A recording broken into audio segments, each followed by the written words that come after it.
Chapter 345. Nanjing. As the supporting capital of Great Ming, it was the earliest capital of Great Ming. Because of Tu Mu's defeat, Zhou Xian of Ying sect came here and built a new capital here. Speaking of which, Zhou Xian was the most special emperor of the Ming dynasty. He had set 3 records in his life. Firstly, he was the only emperor of the Ming dynasty who had been captured. In this life, due to Yang Chendong, he was lucky not to be captured. Secondly, he was the only emperor of the Ming dynasty. Daizong Zhuqiu now addressed him as such. Thirdly, he was the only emperor of the Ming dynasty who had ascended the throne twice. When the South Ming was built, he still called himself Yingzong. He held another ascension ceremony and promoted officials. Furthermore, these records did not show that he was a great emperor. History didn't have a high opinion of him either. The process of being defeated, captured, lost his position, and restored just happened to prove that his fate was bumpy. It was because of such experiences that Zhou Xian wanted to do something more than any other emperor to prove his ability. With that, after establishing the South Ming, he had turned over a new leaf. He gave up on eating and playing and focused all his energy on ruling the country. His dream was to unify the great Ming dynasty one day and return to the throne of the emperor in the capital of the north. Unfortunately, the heavens did not seem to have played with him enough. No matter how hard he worked, the problems that should have appeared were not small. On the contrary, they were getting worse and worse. Just as Zhou Xian was developing the military and land, the chaos in the south still appeared. Not only that, the scale was even larger than in history, and even Jiaoji sent out troops. During the Yongle period, Zhu Di had conquered Jiaoji, present-day Vietnam. At that time, the one leading the troops was the late Duke Ing Zhongfu. With the strength of the Ming army, they defeated them and established Jiaoji province. However, as the journey was too far, there were many things that could not be done. In 1431 AD, Jiaoji province was removed, and Li Li accepted the title of Ming dynasty and became the Anan king. This was a huge blow to the prestige of the central government toward the southwest chieftains. Following which, Shi Duo proved that the negative effects of Xuanda abandoning Jiaoji were long-term and fatal. This incident dealt a heavy blow to the Ming dynasty's international reputation in the western region and shook the Ming dynasty's suzerain status. Losing Anan meant losing the west.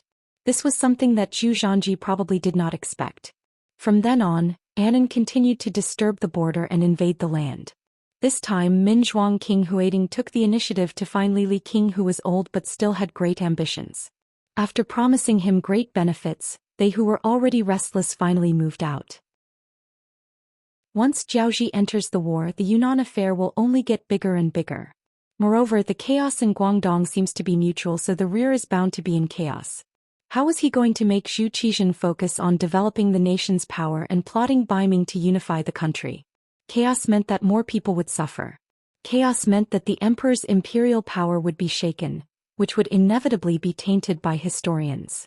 Chaos meant that a rebellion would need to be quelled, which meant that a lot of money would have to be spent and a lot of troops would have to be mobilized. All of these were things that Zhou Xian didn't want to see, so he naturally had a headache because of this. At this time, Empress Qian suddenly suggested asking the Duke of Loyalty for help during the banquet. In her words, since this young Duke of Loyalty could even force back the elite Walla army, he should be able to solve the chaos in the south. Empress Qian said this because she heard the words of the eunuch beside her. However, no matter who she heard it from, she felt that it made sense and said it. This was exactly what Zhou Xian wanted. Zhou Xian, who was familiar with history books, had seen the deeds of many wise emperors. He found that they all had a common characteristic, which was that they knew how to use people and were good at using capable people. Without a doubt, Yang Chendong was a capable person. Other than his age being too young, whether it was his experience, background, or what he had done, it all proved that he was a useful talent. Such a great talent, but he couldn't be used by the southern Ming dynasty, which made him vexed. Fortunately, Prince Qing Zhuqiu didn't seem to know how to use people. At least when it came to Yang Chendong, he didn't use the method of using him. Instead, he kept on guard until everyone in the world could see his intentions. This gave Zhou Xian a glimmer of hope. Hibby said that the heavens were helping him. During the chaos in the south, the Duke of Loyalty Yang Chendong had to leave the capital to avoid the limelight because he overthrew the Minister of Justice, Yu Shiyue. At this moment he was in his own territory. How could he let go of such a heaven-sent opportunity? He immediately sent someone to inform the Minister of War, Kuang Yi, who was patrolling the various military guard stations, that he had to use Yang Chendong no matter what. As long as the other party's conditions were not too excessive, he could agree to them one by one. This led to the meeting between Kuang Yi and Yang Chendong in Hangzhou. Now Minister Qing had reported the details of his meeting with Yang Chendong, as well as the conditions that Yang Chendong had proposed. After Zhou Xian read it carefully twice, he had an idea.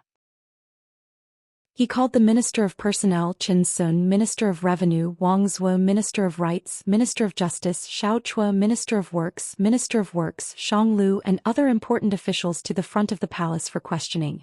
The ministers and important officials knelt first. After they rose, Zhou Xian said in a somewhat impatient voice, "Everyone, I wish to use Yang Chendong, the Duke of Loyalty, as a general to quell the chaos in the south. What do you all think?" There was no such thing as an airtight pants in the world, especially in the palace. Often, even a trivial matter would be infinitely magnified in the eyes of the officials. Needless to say, Kuang Yi had sent back a letter. It had passed through the hands of a few people to reach Zhou Xian. This news had long been leaked by outsiders. As officials favored by the emperor and relied on as important officials, which one of them had not experienced the ups and downs of the official world for decades. They had the ability to see through people's hearts. This time the emperor had issued an edict, so they had gone through a lot on the way here. Now that they were asked by Zhou Xian, they all spoke in unison, "Your Majesty is wise." Seeing that no official came forward to stop him, Zhou Xian was overjoyed. He looked at the Minister of Rights, Lu De, and said, "Minister Lu, the Duke of Loyalty has made a request. He can lead the troops, but he needs Prince Cheng's approval. I want to let the Ministry of Rights do the work. How about it?" This official obeys. Lu De held the ceremonial tablet and walked out of the room. "Good. But who does Minister Lu want to send?" Zhou Xian nodded with satisfaction. He already knew that Lu De's brother-in-law had been humiliated by Yang Chendong in Hangzhou. However, his thoughts were the same as Minister Kuang Ye's. As an emperor, he only cared about the overall situation and would not take such a small matter to heart. At most, he would give Qi Bushen an official position later. Lu De did not know what Zhou Xian was thinking, but at this moment he said with a serious face, "Your Majesty, since it is such a big matter, this official thinks that we should send Assistant Minister Yang. This will make it more serious." The so-called Assistant Minister Yang was the left Assistant Minister of the Ministry of Rights, Yang Shan.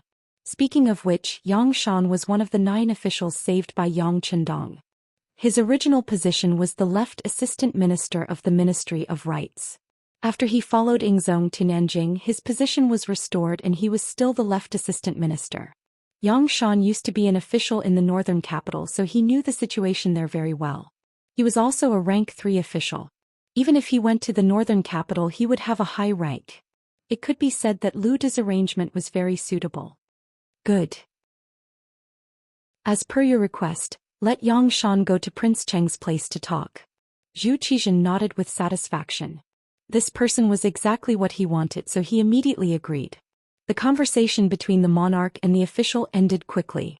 After Zhou Xian left for the harem, several important ministers left the hall in 2s and 3s. Heading out of the palace. Minister of Works Jiang Yuan and Lu De walked together. When he saw that there was no one around, he couldn't help but chuckle. "Minister Lu, good method. Yang Shan will be in trouble this time." "Sai, why did Lord Jiang say that? This old man is wholeheartedly working for the country." Lu De's expression froze for a moment, then he shook his head and smiled. Clearly, he already knew that Jiang Yuan had seen through his little trick. Although it was a little trick, it was actually an overt scheme. As mentioned before, Lu De was the only minister of the 6 ministries who was from Nanjing. Because of this, he was a little special. This caused many people to look at him with envy and a trace of jealousy. Naturally, there were people who were unhappy. Among those who were unhappy, the most important one was the left assistant minister of the Ministry of Rights, Yang Shan. The left assistant minister was a rank 3 official and was only one step away from being a minister. However, it was often this step that many people couldn't reach in their lifetime. Not only did this require the emperor's favor, experience, ability, popularity, and luck. Yang Shan's luck seemed to be a bit worse.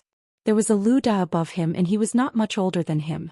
Under such circumstances, it would be extremely difficult for him to stand out. Because it was difficult, it was difficult. Difficult did not mean that there was no hope at all. For example, as long as Lu De stepped down, his opportunity would naturally come. Because of this, whether Xianxia did it intentionally or not, it was very difficult for him to walk the same path as Lu De. This caused the problem of internal consumption. Naturally, Lu De had noticed this long ago. However, he also knew that this Xianxia was quite popular. In addition, he had walked out of the battlefield with Ying Zong. It seemed that compared to others, he had a bit more friendship. This kind of person was not someone he could suppress or deal with as he wished. It had to be said that Lu De had some ability. He knew what the situation was, but he did not make it public. He just kept it in his heart and waited for the right opportunity to strike. Now the opportunity had come. The emperor was going to send someone to Baiming to discuss some matters. Speaking of which, this was the first time that southern Baiming had come into contact with Baiming since it was established. Most likely, no one was confident in this matter, so he gave this task to Xianxia. This seemed to be a matter of selecting talents, but wasn't it just making things difficult for him? This was because everyone could see that Zhou Xian did not want to pay too much and wanted to get things done. This task was not easy for anyone else. Chapter 346. If things didn't go well, Xianxia might even be humiliated. At that time, he would be able to openly attack this person. Of course, there was another reason for sending Yang Chendong. It was to make things difficult for Yang Chendong. Didn't this person slap his wife's brother's face in Hang Province? Now he sent Yang Chendong, who had a relatively straightforward personality, to handle this matter. If this failed, Dai Zong, who was already a thorn in Emperor Dai Zong's side, would have an even harder time. This was also why Jiang Yuan said that he had some tricks up his sleeves. Regarding this, Lu De did not explain. He only chuckled and let it go. Lu De made his move and the job fell into Yang Shan's hands. When the imperial edict was issued, he was in a difficult position at home. Normally, to become an official of the Ministry of Rights, one had a good temper and was eloquent. Yang Shan was good at speaking, but his personality was a little too honest. To be specific, he was a little too frank. His personality was rare among diplomats, so it was easy for him to offend some people at work. Back then, it was thanks to Hu Zhao's appreciation and help that he was able to gain a foothold in the Ministry of Rights. This was also one of the reasons why Zhou Xian didn't promote him to Minister of Rights. Of course, Yang Shan was quite capable, especially when it came to execution. It was because of this that he became the left assistant minister of the Ministry of Rights without too many people objecting. However, no matter how capable he was, this matter was difficult for him. Ying Zong wanted to use the Duke of Loyalty and Courage to ask him to speak in front of Dai Zong. However, the imperial edict did not give him any authority. On the contrary, it implied that Ying Zong was one level higher than Dai Zong. To be able to use his people was giving him face. This kind of condition was difficult for Yang Shan. This became an impossible mission. Unfortunately, Ying Zong was too arrogant. Even if he went to speak, he wouldn't be able to make it clear. Instead, he would make the emperor unhappy. Yang Shan really wanted to ask the emperor for some conditions regarding this matter. Since he wanted the emperor's help, he couldn't use a commanding tone. He had to give him some benefits. Unfortunately, he probably wouldn't be able to see them because he had offended Cao Jixiang and Menda at work. Cao Jixiang was the head eunuch of Ying Zong's side, the head eunuch of the ceremony directorate. His position was similar to Wang Zhen. Once, because the eunuchs under his command acted irrationally, Cao Jixiang had censured them. Even if Cao Jixiang personally came out to intercede, it was useless. With this grudge, she naturally did not want to see the emperor at this critical moment. Menda, the commander of the embroidered uniform guard. He was also one of the important officials that Ying Zong trusted and was in charge of the security of the imperial palace. This person also had a relative who wanted to enter the Ministry of Rights through Yang Shan's connections, but was rejected at the door. Because of this, he was filled with hatred. Both ministers had been offended, and he had not received an imperial edict from the emperor to meet him. How difficult would it be to enter the palace to meet the emperor? At this moment, Yang Shan realized that he was actually quite a failure as a person. At this critical moment, no one was willing to speak up for him. Could it be that the heavens wanted the Yang family to die? Once the imperial edict was issued, there was no room for negotiation. Lu De even requested for him to leave the capital within 24 hours, which was 2 days. He said that the matter of the Duke of Loyalty and Courage was very urgent and could not be delayed. With the imperial edict and the pressure of the officials, Xianxia was unyielding and did not beg anyone. Within 24 hours of receiving the imperial edict, which was the morning of the second day, he left the capital. Although he knew that this mission would be very difficult to complete if he did not go, the Yang family would also be unlucky. Using himself to exchange for the safety of his family, no matter how he looked at it, it was worth it. When Xianxia left, he did not even say goodbye to anyone. He just took the corresponding document that could prove his identity and left. Naturally, no one thought highly of him when he left this time. Even the entire Yang residence was filled with the sound of crying. It was as if they knew that the chances of their master going this time were slim. Even if Dai Zong did not kill him if he could not complete the mission, Ying Zong would not spare him when he returned. This was because of the last time when he left the capital, there was someone behind him who made King Yu the emperor. Since coming to the capital, Zhou Xian had been more careful. For example, he was more cautious about the ability of his subordinates to manage them.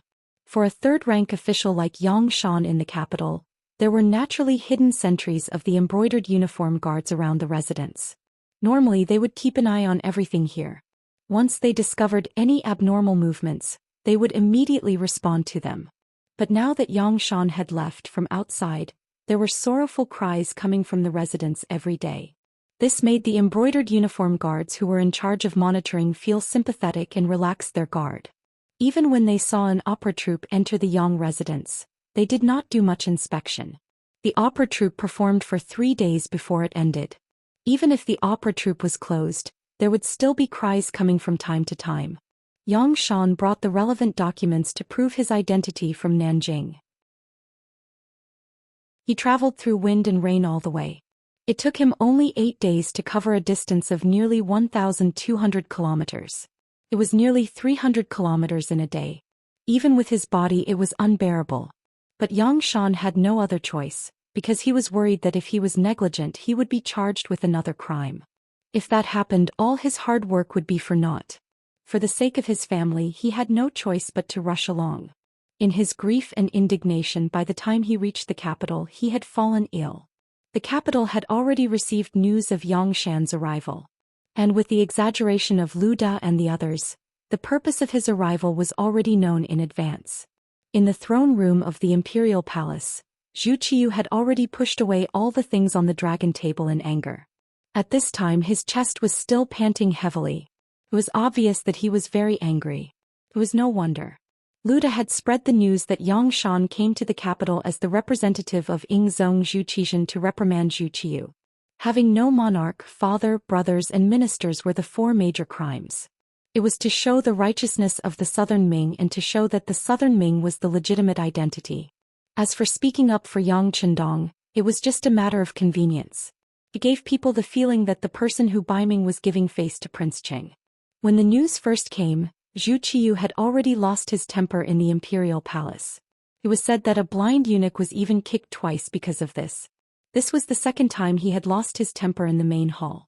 Relatively speaking, this was more of an act for the officials to see. At the same time it was also a kind of test. To be able to enter this palace, which one of them wasn't a shrewd old thing. At this time all of them had their heads lowered. When they raised their heads, their eyes were filled with anger. They expressed their dissatisfaction with Baiming, dissatisfaction with Ying Zong Zhu Xian, and their support for Zhu Qiyu as well as their determination to stand together. After all, Ying Zong was once their master.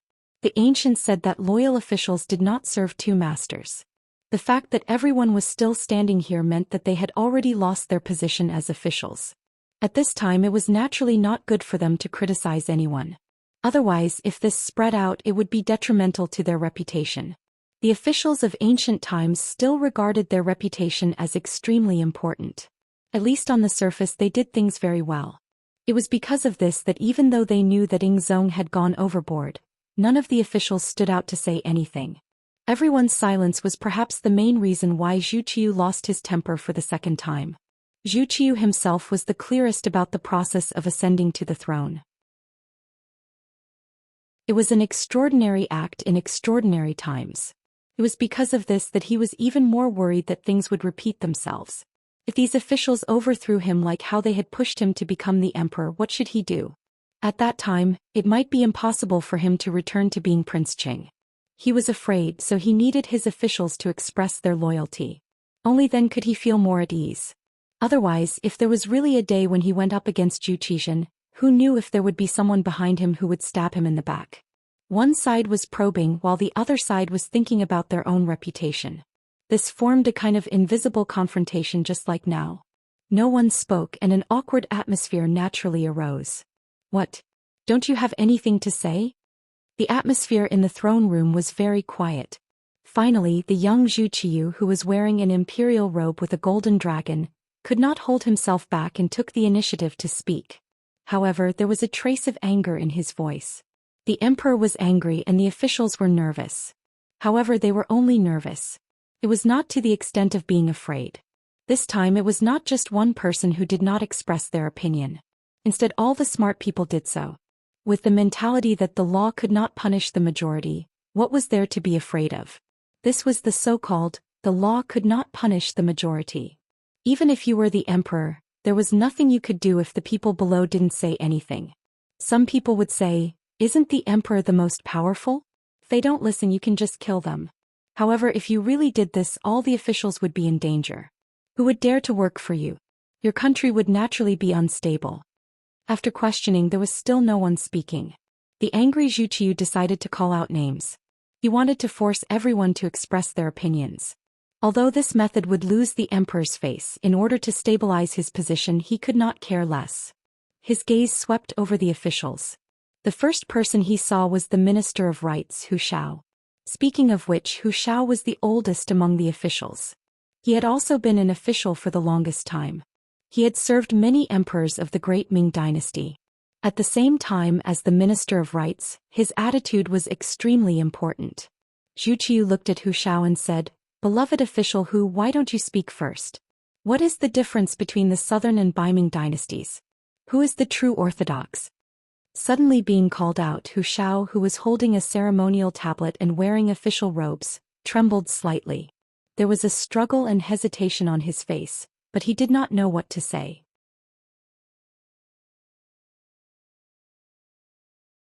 Chapter 347. He had long received the news that Xianxia had come to the capital as the representative of the Ying sect. He was even one step ahead of the imperial court and knew more inside information. But it was precisely because of this that he was in a difficult position. He did not even accept the suggestion given to him by a certain person. In his view, if he did that, he could not be called a truly loyal official. Perhaps his existence would be tarnished in the history books. The moment he decided not to accept that person's suggestion, Hu Shao was already prepared to be struck by the emperor's anger. However, even at this point he was still unwilling. He was unwilling to be the first person to be called out. Zhu Qiyu asked bluntly. He chose Hu Shao as his first target. The other courtiers held their breaths as they watched this scene with rapt attention. Everyone knew that the emperor was going to make an example out of someone. Unless you directly stated your position, there would not be a good result. But they did not know how Zhu Qiyu would deal with it. After all, Minister who was an old official of several dynasties. More importantly, he had a granddaughter. His son-in-law was the Duke of Loyalty and Courage. He was an outstanding person. Not long ago he overthrew the Minister of Justice Yu Shiyue in a fit of anger. He was also a person favored by the emperor, but he did not protect him. Such a Duke of Loyalty and Courage was not as simple as a title.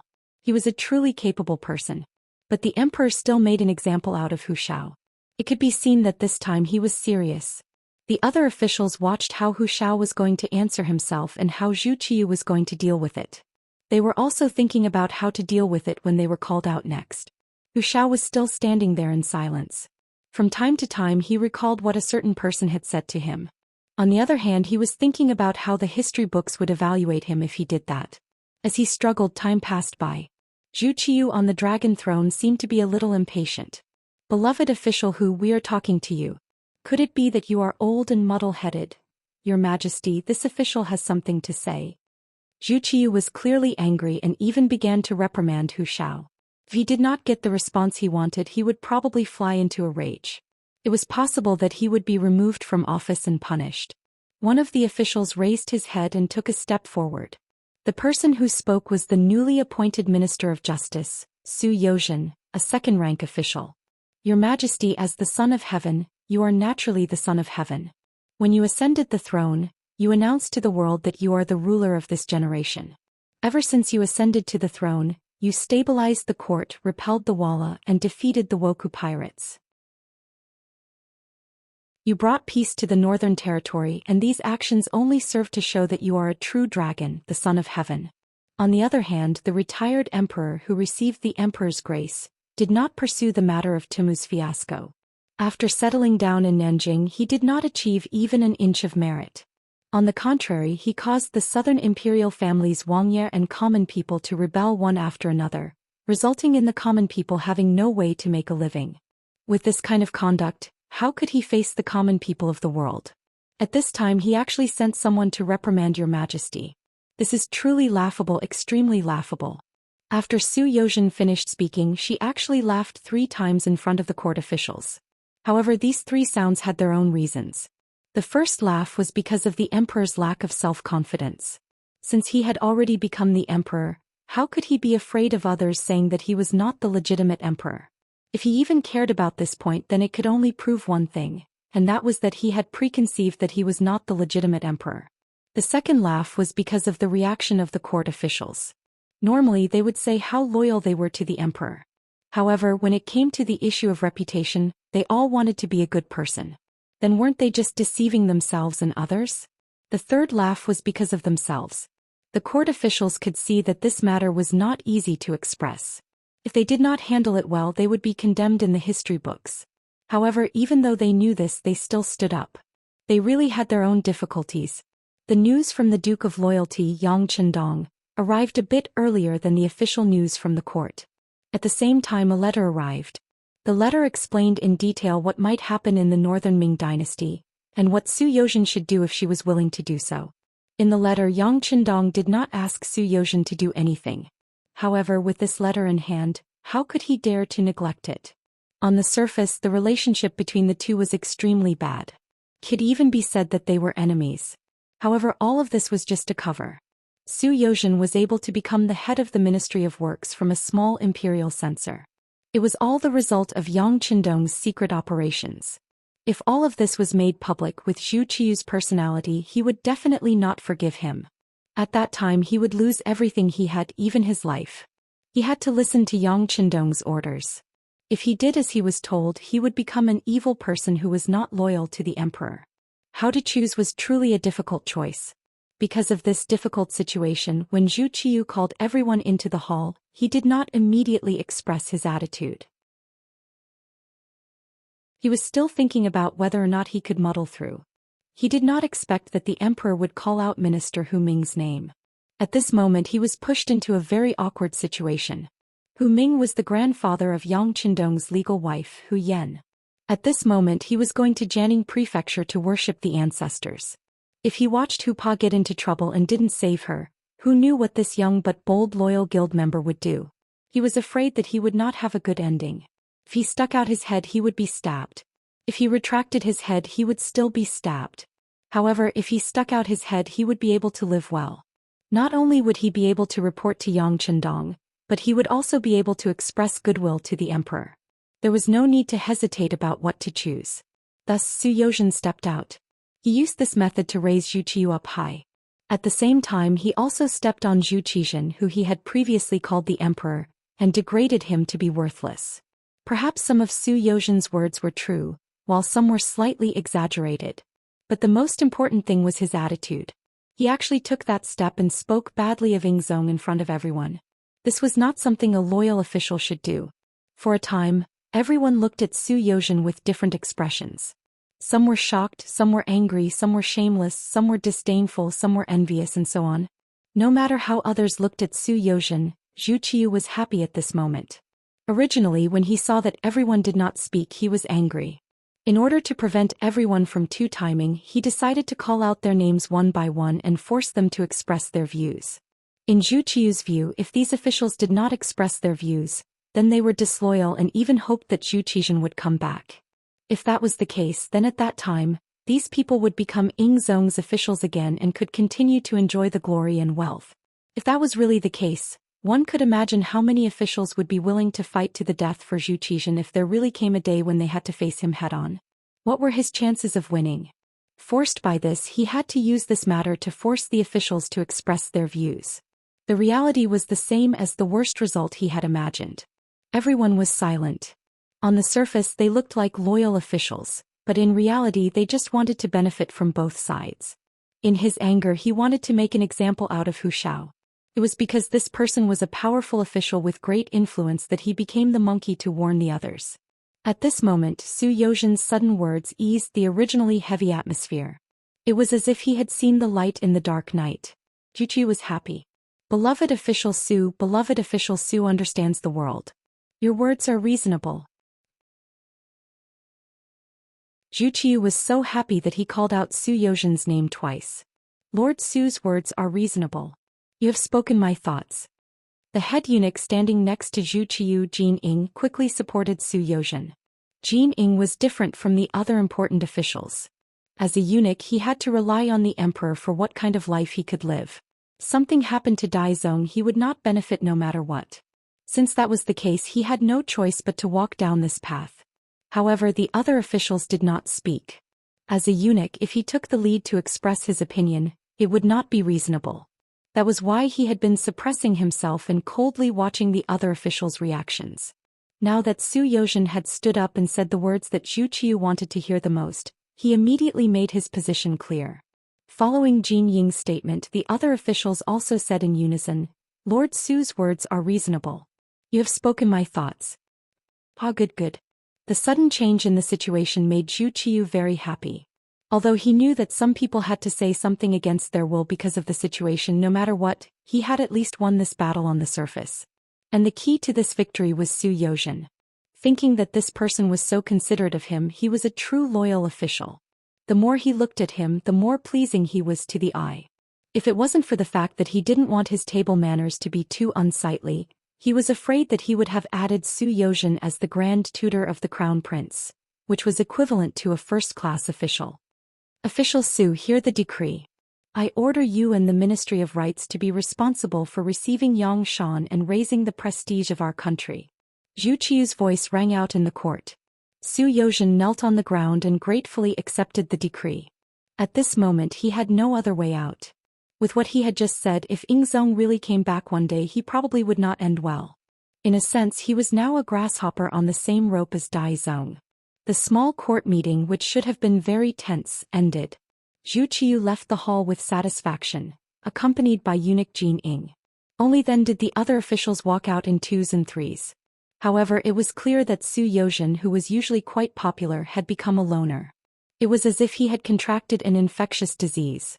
People could not help but keep a respectful distance from him.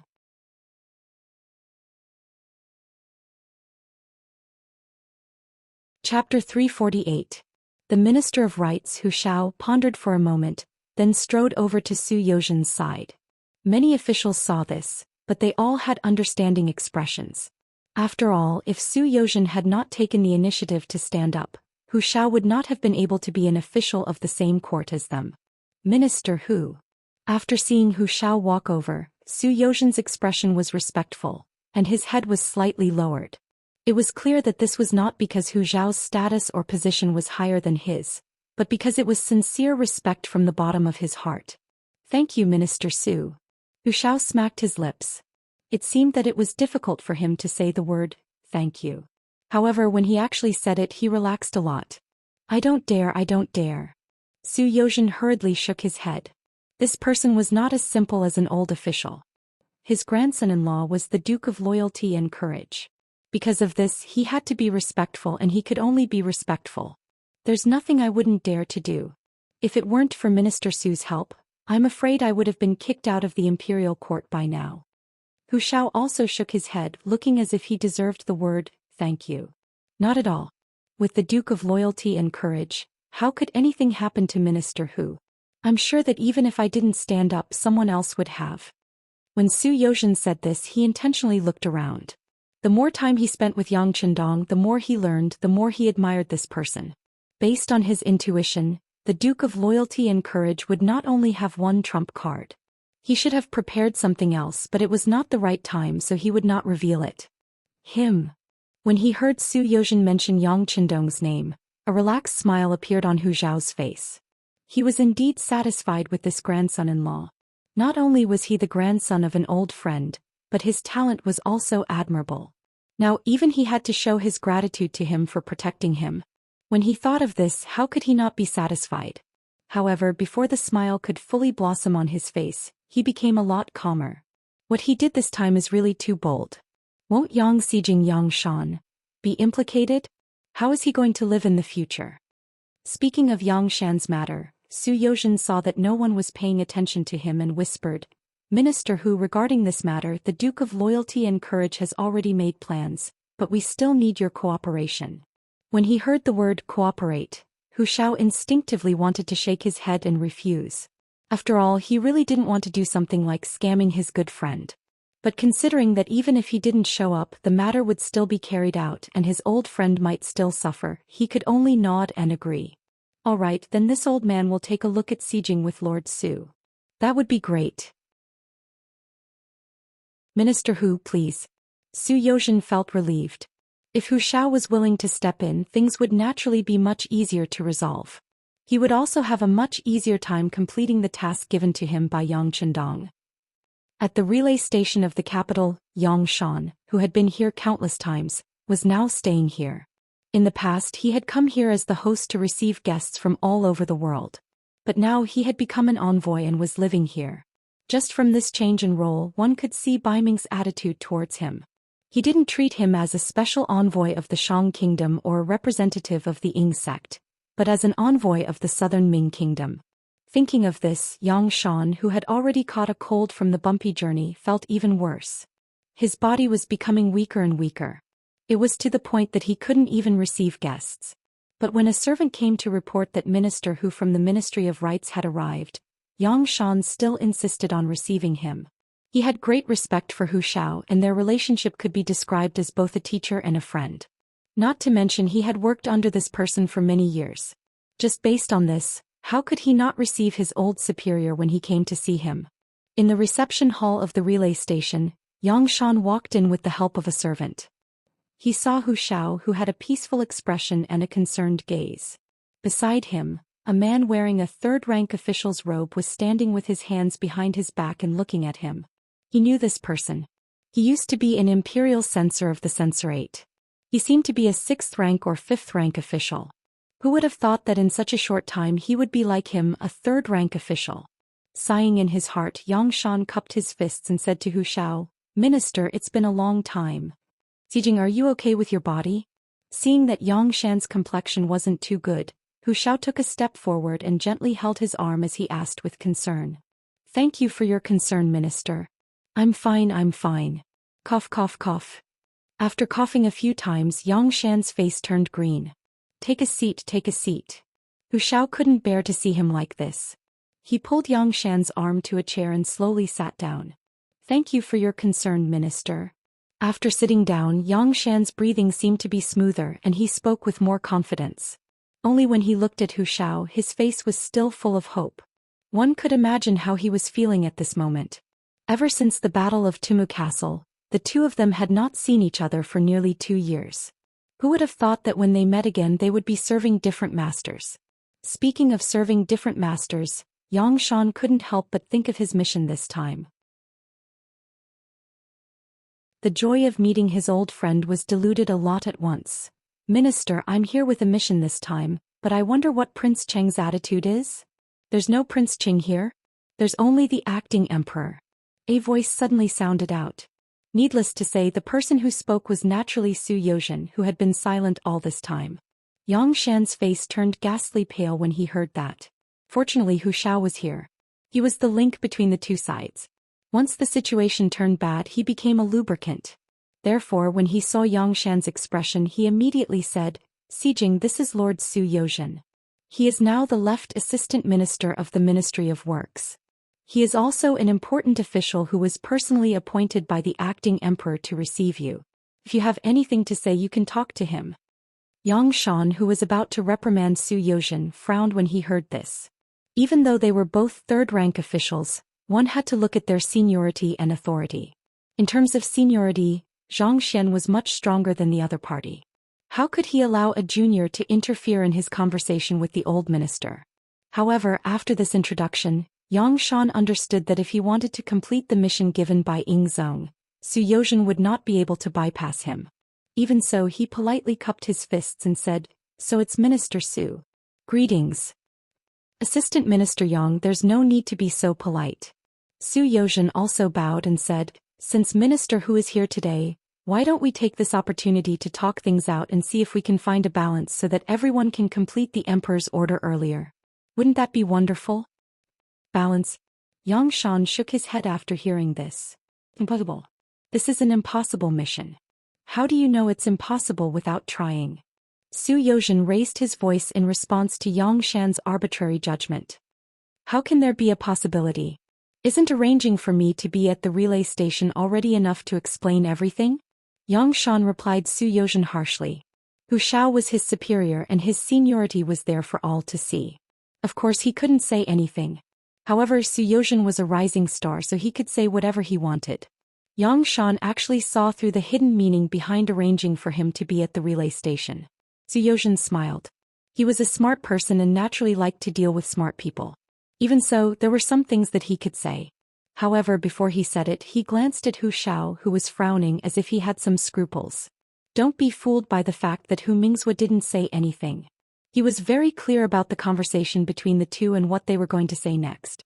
It was precisely because he was clear that he felt a little pained. On one side was the great Ming dynasty that he had been loyal to for almost his entire life. On the other side was the grandson-in-law that he was most satisfied with.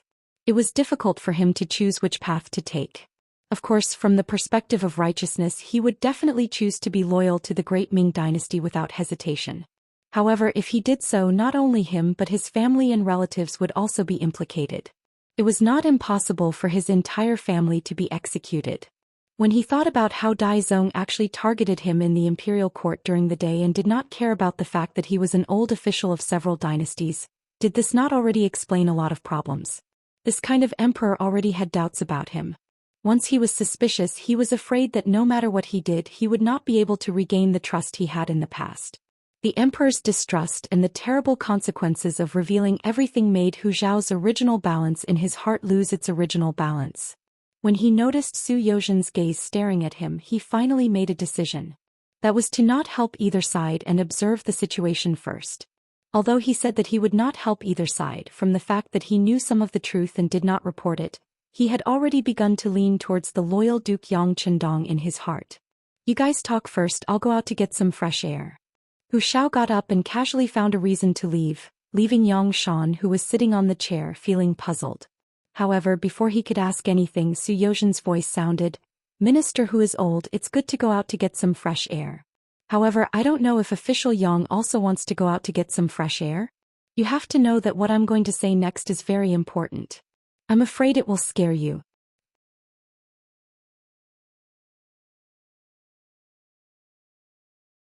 Chapter 349. Scare me. Originally, his attention was still on Hu Shao, but because of Su Yozhen's words he was really provoked. "Let me tell you, official Su, I have been on the battlefield and have climbed out from piles of corpses. What kind of scene have I not seen? You want to scare me? I'm afraid you don't have that kind of ability." "Good, very good."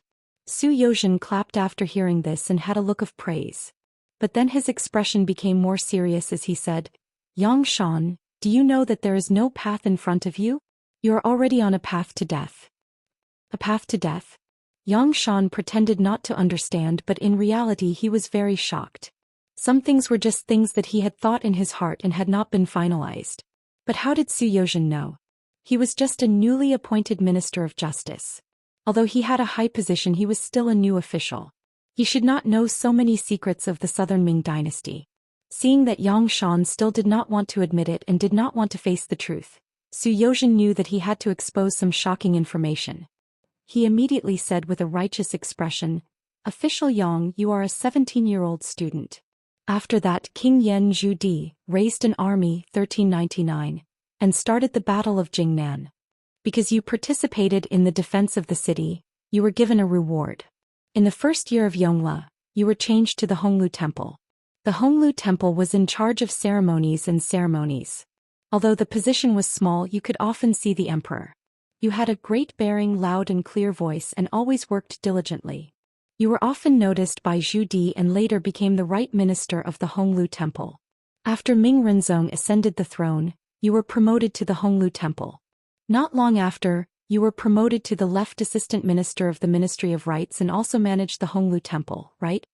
Hearing Su Youzhen speak of his life like it was a family treasure, Xianxia was not very surprised. Things like this could be found as long as one had the heart. As he nodded. That's right. You're right.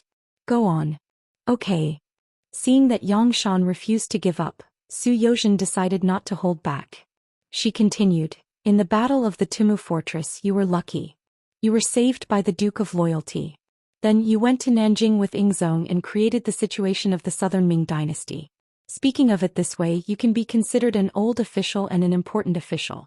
However, when Ingzong established the Southern Ming dynasty and rewarded the officials, you didn't get a share. On the contrary, you were still the left assistant minister of the Board of Rites. Do you know why that is? Without waiting for Xianxia to explain, Su Youzhen had already answered for him. Official Yang, outsiders say that you are an upright and eloquent person. But in fact you have your own bottom line. Because of this bottom line, you didn't choose to become a river of mud like most officials. Instead you fell in love with the lotus flower and used the method of growing out of the mud without being stained. It is also because you scrupulously abide by your own bottom line and are unwilling to use power for profit that Ingzong did not choose you as the minister of a department. The minister of a department not only needs to be able to do things, but also needs to know how to do things. However, you only know the former. As for the latter, because of your bottom line, you have offended many people. If Ingzong really handed the Ministry of Rites to you, I'm afraid it would quickly cause chaos. That would be the biggest mistake. Not to mention because of your unnecessary straightforwardness, you have offended Ingzong's close officials, Chao Jixiang and Menda. Then because of your ability you have threatened your superior Minister Luda. Haha, after being an official for so many years, you can actually make enemies everywhere and force yourself into a dead end. To be honest, it is really admirable. Su Youzhen's words seemed to have come to an end, but it had already shocked Xianxia quite a bit. After being an official for so many years, it wasn't that he had never thought about why he couldn't go further and become the minister of the Board of Rites from the left assistant minister. But every time he was so close to succeeding. However, that position seemed so far away yet so close at the same time. Every time he had hope, he would be met with disappointment. Finally, one day Xianxia thought it through. It was probably because of his bottom line, that he wasn't willing to turn a blind eye to things that others didn't like. That was why he couldn't be handed over to him. However, even if he realized this point, it was easy to change mountains and rivers, but difficult to change one's nature. How could Xianxia be so easily changed? It was just that this was something that he had thought about for many years. Now that Su Youzhen had so casually pointed it out, how could he not be surprised? What made him even more shocked was that the other party knew about his relationship with Luda, Chao Jixiang and Menda. This kind of thing wasn't something that could be understood just because someone wanted to. That person had to be very familiar with him. Could it be that this Su Youzhen had long noticed him and even collected information about him from various sources? The shock in his eyes lasted for a while. Then Xianxia painfully shook his head. Right now, it wasn't the time to think about how the other party knew about this. Instead, he was thinking about what he should do next. Was it really like the other party said? Was he really at a dead end? What's wrong?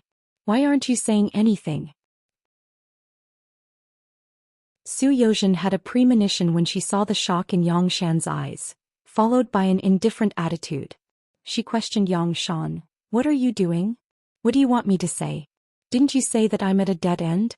Xianxia shook his head and looked as if he had lost his soul. His heart was filled with darkness. He thought about how he had sacrificed his youth and half of his life for the great Ming dynasty.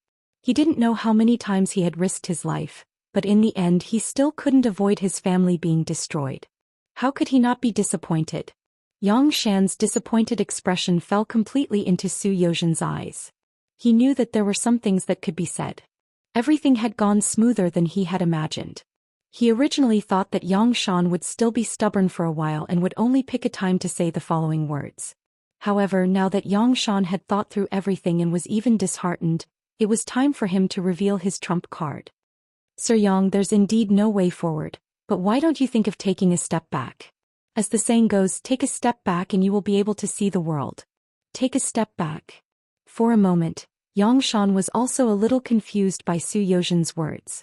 However, when he understood the general meaning of the other party's words, he shook his head again. There's no way back. If I can't complete this mission, even if I can return to the capital of Nanjing, those people will not let me go. Even Ingzong will not let me go. I'm afraid that even my family will be implicated. When he talked about his family, Xianxia's expression clearly showed a little more warmth, but it was only for a moment. Yes, family. Who doesn't have a family? The reason why we work so hard, other than hoping to leave our names in history, is nothing more than wanting to let our family live a better life. But sometimes it's often difficult to achieve such a small request. Sometimes we even call ourselves the disciples of the sage, saying that we have great power in our hands. Everything is just a joke. It's just that. So Yang, your life is very good. You have been chosen, so you still have a way out. Not only will you be fine, but your family will also be fine. Zhou Xian used his family as a starting point and suddenly changed the topic to what she wanted to say today. When he heard Zhou Xian talking about his family, he could not help but think of his dream when he was young. Wasn't it to leave his name in history and let his family live a better life? Just as he was thinking about Fei Fei's words, the tone of the conversation suddenly changed to the matter of someone taking a fancy to him. This caused his mind to slow down for a moment, and even his thoughts seemed to have stopped. He needed to slowly digest the content of the words. After what seemed like a breath or a dozen breaths or a dozen breaths, Xianxia suddenly raised his head. Sir Su, what did you say just now? I said that someone has chosen you and he will give you a way out, and you may even have a bright future in the future. However, right now you need to bear some things, and I don't know if you are willing to do so. Zhou Xian's eyes were fixed on Xianxia, waiting for his answer. Give me a way to live. What do I need to do? Xianxia still didn't quite understand, but he roughly knew that other than death, there was still a path to choose from. That was enough. What you need to do is very simple, you just need to. As the saying goes, the walls have ears. Even though there were only the two of them left in the room, Zhou Xian still used the method of whispering when she talked about what was going to happen next. This showed how important this matter was. Xianxia pricked up his ears to listen, but after a while his expression changed greatly and he became agitated.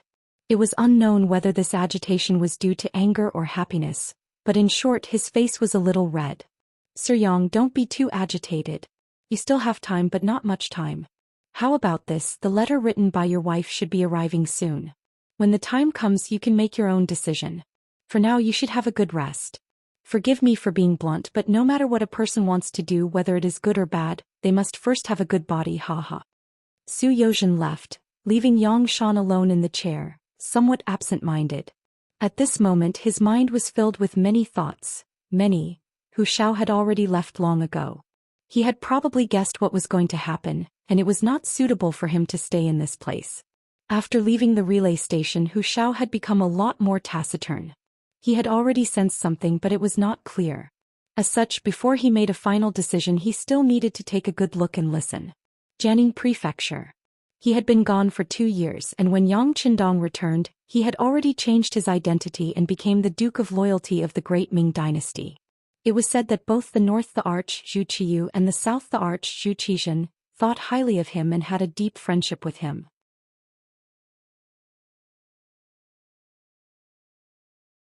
Chapter 350. When such an important person returned to Jianing, it would definitely be a sensational event. Outside Jianing Prefecture, Magistrate Li Daotong was waiting in line with a group of officials. Yang Qindong's impression of Li Daotong was not bad. It was precisely because of this that he gave him face and personally got off the carriage. After exchanging greetings for a while, Yang Qindong used the excuse of being tired from the journey to politely decline the other party's offer to give him a welcome dinner. The group of horses went straight into the Yang residence. The Yang residence became lively because of Yang Qindong's arrival. The old housekeeper Yang Hai was busy in front and behind the house. This would be the place for him to retire. taking advantage of the fact that the fourth young master and the sixth young master were both here, there were many things that he needed to buy. After the fourth young master Yang Chendong arrived at Jianing Prefecture, he first worshipped the ancestral temple with his sixth brother. Then out of boredom he wandered around the various restaurants and even the brothels. With the title of the Duke of Loyalty, it was much more convenient for him to do anything. In contrast, after Ban Chendong arrived at the Yang residence, he quieted down and rarely went out on the streets. However, this didn't mean that he was completely unaware of what was happening outside. On the contrary, many things were under his control. For example, the report from the Security Bureau on his desk clearly recorded what had just happened in the capital. As the representative of Emperor Yingzong, Yang Shan came to Baiming's capital. However, to everyone's surprise, he didn't have the slightest intention of criticizing the acting Emperor Zhu Xian. On the contrary, he said that he came to express friendship and acknowledge the legitimacy of the acting Emperor of Baiming. When this matter came out, naturally the entire court was shocked. The acting Emperor Zhu Xian was overjoyed and personally invited Yang Shan to a banquet to express his goodwill. At the banquet, Yang Shan even took out a document with his seal as the representative of Yingzong. When he solemnly handed over the letter of credence, he said that no matter if it was Southern Ming or Baiming, they were all one family. Now that the southern part of the Southern Ming Empire was in chaos, they still needed the help of their brothers. Thus, they took the opportunity to ask for the help of the Duke of Loyalty, Yang Chendong. After receiving Nan Ming's approval, Zhu Xian was overjoyed. The other party had only made a small request, so how could he refuse? As such, the matter of Yang Chendong working for the Southern Ming Empire was set in stone. After doing all this, Yang Shan used the excuse that Emperor Yingzong was waiting for news as an excuse to leave. After a night's rest, they left the city early the next morning. No one knew where Yang Chendong had gone. Only the patrolling soldiers saw traces of a group of carriages being robbed. They also found a document with the seal of the acting Emperor Zhu Xian. The document stated that Yang Chendong could contribute to the Southern Ming Empire. How could Yang Shan disappear? All of this was naturally Yang Chendong's handiwork. Not only did Yang Shan disappear, even his family members in the Southern Ming Empire's capital had disappeared. In Yingzong, Zhu Xian received news that Yang Shan had actually represented him in acknowledging the legitimacy of Baiming's existence. He was so angry that he flipped over the dragon table. Soon after, the embroidered uniform guards left the palace and came to the Yang residence to capture the criminals. Unfortunately, there were indeed people in the Yang residence. However, they were only actors who had come to put on a show a few days ago. They were all tied up in the courtyard and hadn't eaten for 3 days. At this moment, the embroidered uniform guards found out that the Yang family members had already escaped. The embroidered uniform guards who were in charge of leading the team reported this matter to Commander Mengda, who knew Yingzong's fate, was afraid that he would be implicated. Thus he killed all the actors and lied to the higher-ups that Yang Shan's family members had resisted arrest and were all killed. That was how things had happened. The main person who had put in the effort was Su Yozhen. He had done everything step by step after receiving Yang Chendong's secret letter. For example, he had taken the lead in persuading Yang Shan. Since Yang Shan was disheartened and Su Yozhen could guarantee the safety of his family members, he simply threw caution to the wind and followed the plan to represent Yingzong to acknowledge the existence of Nan Ming. Thus he was able to leave with his life intact. At this moment he was being arranged by the Security Bureau to meet up with his family in Xichen City. Yang Shan was a capable person. However, because he had a bottom line in his heart, he wasn't willing to wallow in the mire with some people. This kind of capable minister was what Xianxia needed. This time Luda wanted to push him aside. However, he had forcefully delivered this person into his hands. He didn't know how angry and pained Luda would be after knowing the truth. Putting this information to the side, Yang Chendong slowly leaned back on the wooden chair. It had been more than 20 days since he last saw Kuang Yi in Hangzhou residence. Counting the days, he should be here soon. However, he didn't know what kind of status he would be given this time. Just as Yang Chendong thought, Kuang Yi had already arrived outside Jianing residence that night. After a good night's rest, he brought a group of followers into the city early the next morning. Magistrate Li Daotong, who had received the news first, brought his men and stood there respectfully. At the same time, he was shocked by what had just happened. He had received the news last night that Kuang Yi, the Minister of War, was going to enter Jianing residence to discuss important matters with the Duke of Loyalty. Therefore he had sent someone to the Yang residence the next morning to invite Yang Chendong to personally go out of the city with him to welcome Minister Kuang. The people were sent out, but they quickly rushed back and brought back news that shocked the prefectural magistrate. It was Yang Chendong who said that he would be waiting in the Yang residence. Heavens, this was a minister. After the imperial court removed the cabinet, he was the most powerful group of people. However, the Duke of Loyalty still didn't seem to take him seriously. What on earth was he relying on? Li Daotong cautiously and nervously saw Kuang Yi, the Minister of War, who had rushed over looking travel-worn. "Where is the Duke of Loyalty?" Kuang Yi asked when he saw the people who had come to welcome him. His eyes were filled with anxiety. Li Daotong's heart was beating like a drum when he heard this. "Look, she's blaming me now." He had wanted to make up a random lie, such as that the Duke of Loyalty was on his way. However, he didn't have the courage to lie in the face of the old and mighty Minister of War. He immediately told the truth. Minister Kuang, the Duke of Loyalty said that he was waiting in the Yang residence." After saying these words, Li Daotong felt as if all the strength in his body had been drained at this moment. Then he was ready to bear the wrath of thunder. However, Kuang Yi didn't seem angry at all after hearing the news. Instead he said, "Since that's the case, you don't have to accompany me. Go do your own things. Guaning, let's go directly to the Yang residence." Kuang Yi wasn't angry.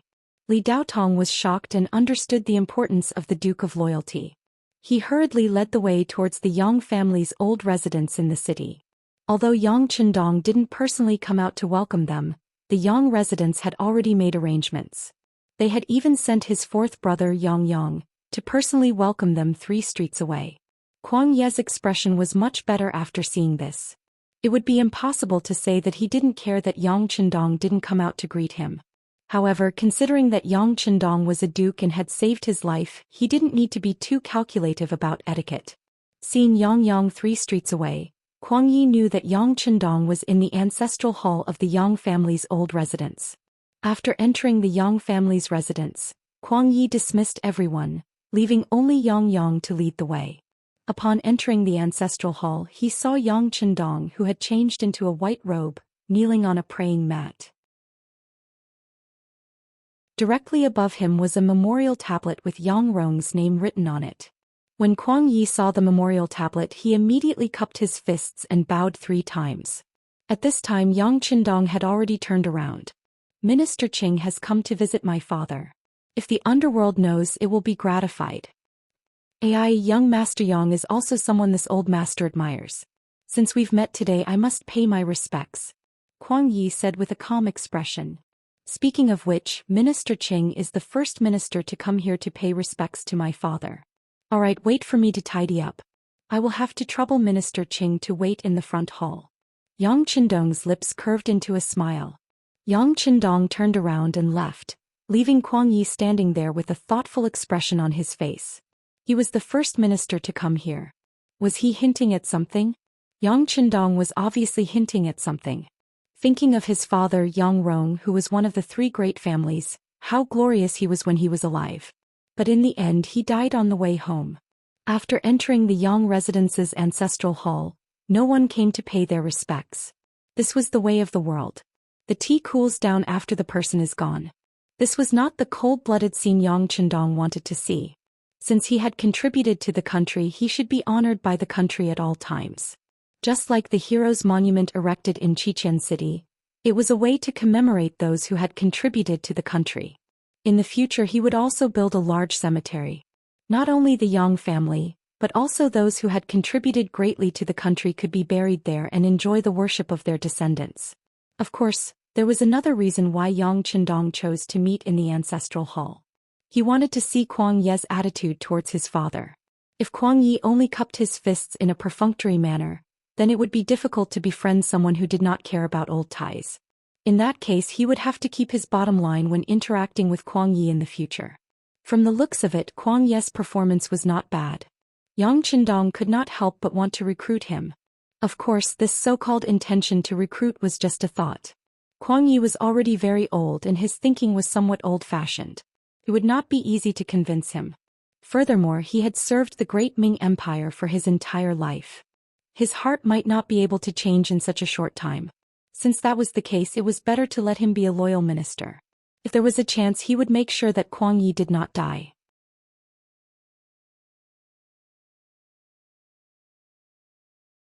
Chapter 351. Kuang Yi naturally could not think of so many things. He was also unable to detect the strong desire in Yang Qindong's heart.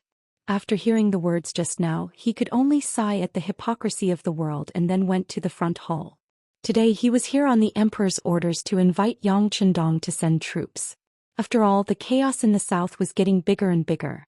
If it was not stopped, it could affect the political situation of the southern Ming dynasty. Yang Qindong, who had just changed into a green robe in the front hall, also walked in. Haha, I'm sorry to have kept Minister Kuang waiting. Is there any good news from the emperor? Ah, the loyal duke's guess is right. The emperor spent a lot of effort to invite you. This time he even put in enough capital. He even acknowledged the legitimacy of the northern Ming dynasty. Only then did he get you, a great general, to come out. Don't let down the emperor's good intentions. Kuang Ye's face was smiling, but in fact his heart was bleeding.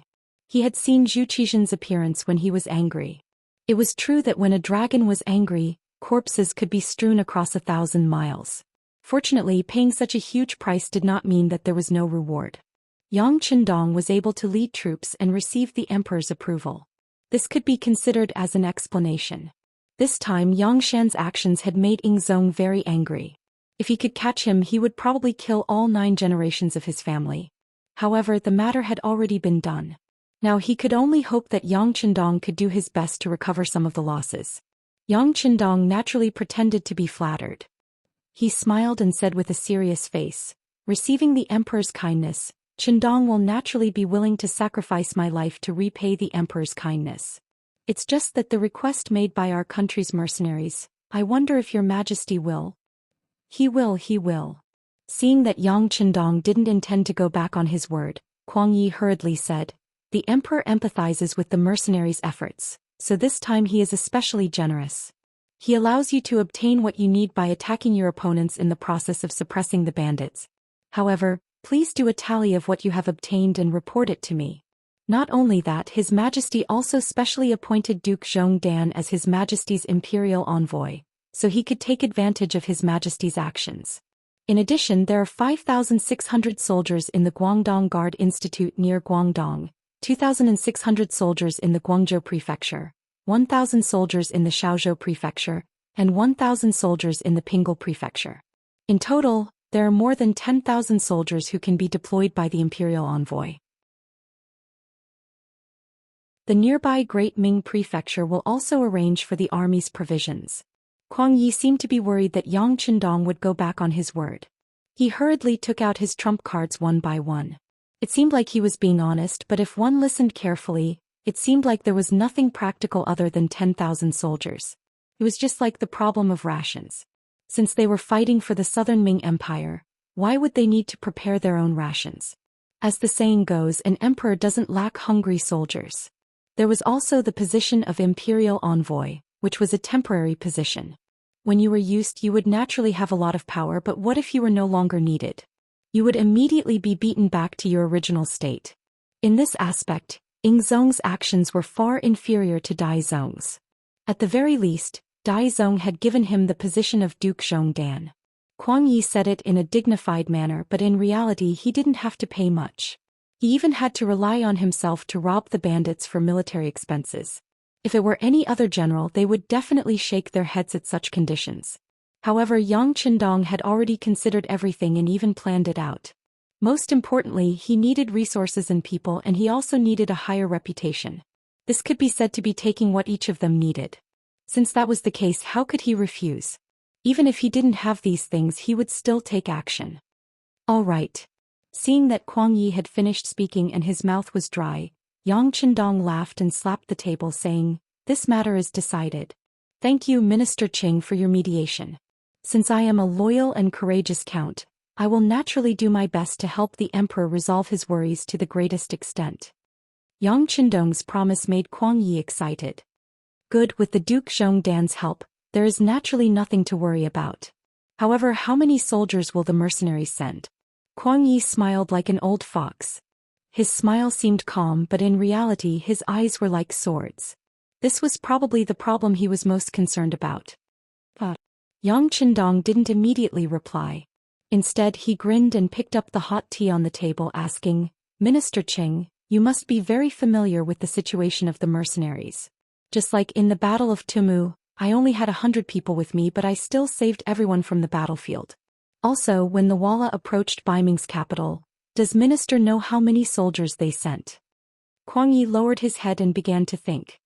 "I heard that there weren't many soldiers." "That's right, there weren't many. In the end there were only 400 people." Yang Qindong raised 4 fingers and said proudly, "With only 400 people, I dared to tell the hundreds of thousands of Walla's elites not to attack Baiming and to turn north." "Then, how many mercenaries do you think are needed to deal with a group of bandits without any support?" This seemed to be a rhetorical question, but it showed Yang Qindong's confidence.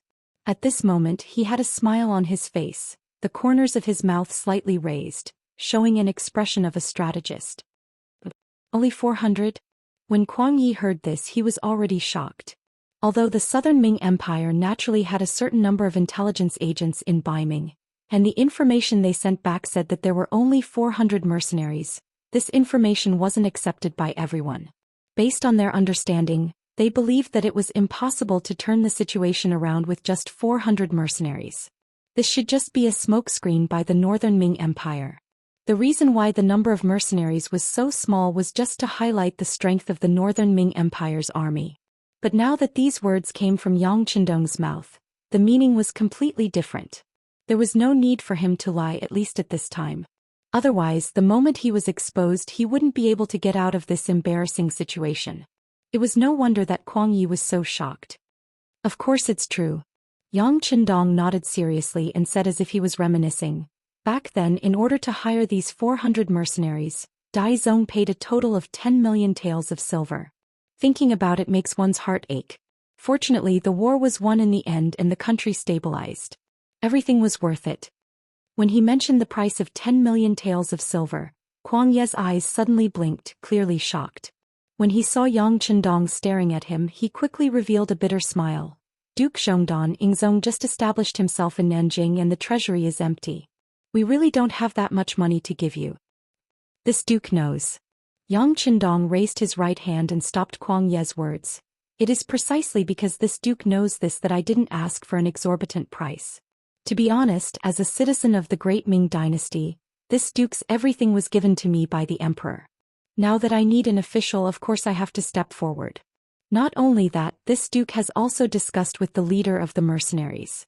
In order to completely solve the problem of the bandits in the south, the mercenaries are willing to send 3,000 soldiers.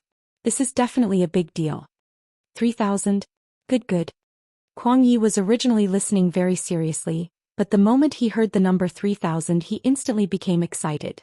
Of course, this was also because Yang Qindong had done a good job in setting the stage.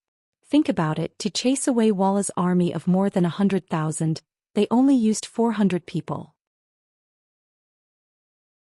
Although Baiming's army also contributed, without those 400 people, Baiming's old soldiers wouldn't have been able to achieve victory.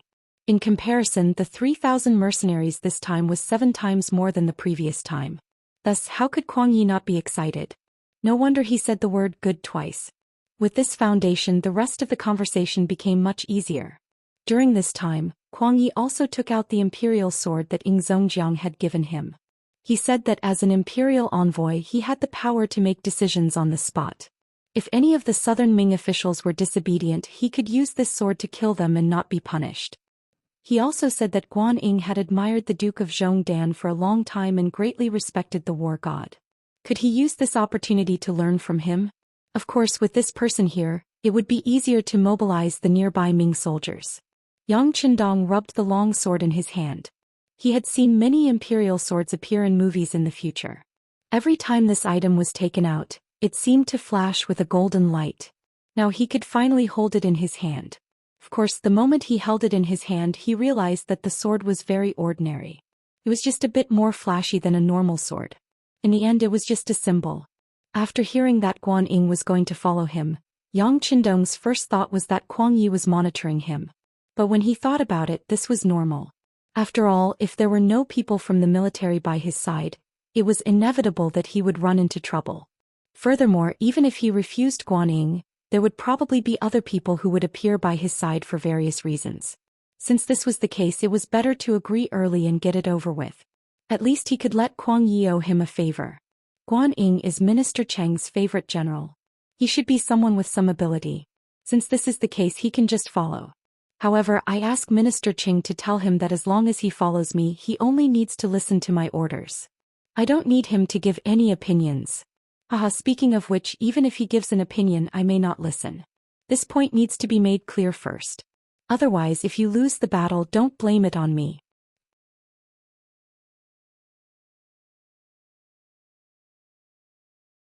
Chapter 352. Yang Qindong's agreement allowed Kuang Ye's heart to relax. He was very clear in his heart that even if Yang Qindong rejected him now, there was nothing he could do. After all, it was Ying Zong's idea to ask him to send troops. In order to achieve this goal, the Southern Ming Empire had paid a great price. If there was a problem because of one person, he would be guilty. As such, when Yang Qindong said that he would not allow Guan Ying to interfere with his military decisions, there was no reason for him to refuse. Duke of Loyalty, please rest assured. Guan Ying will follow you to solve some problems and learn from you. He will definitely not interfere. With Kuang Ye's assurance, a satisfied expression appeared on Yang Qindong's face. That's good, that's good. Then when will the Duke of Loyalty decide to dispatch troops? The chaos in Guangdong is getting bigger and bigger, and there are signs of attacking the Guangzhou prefecture.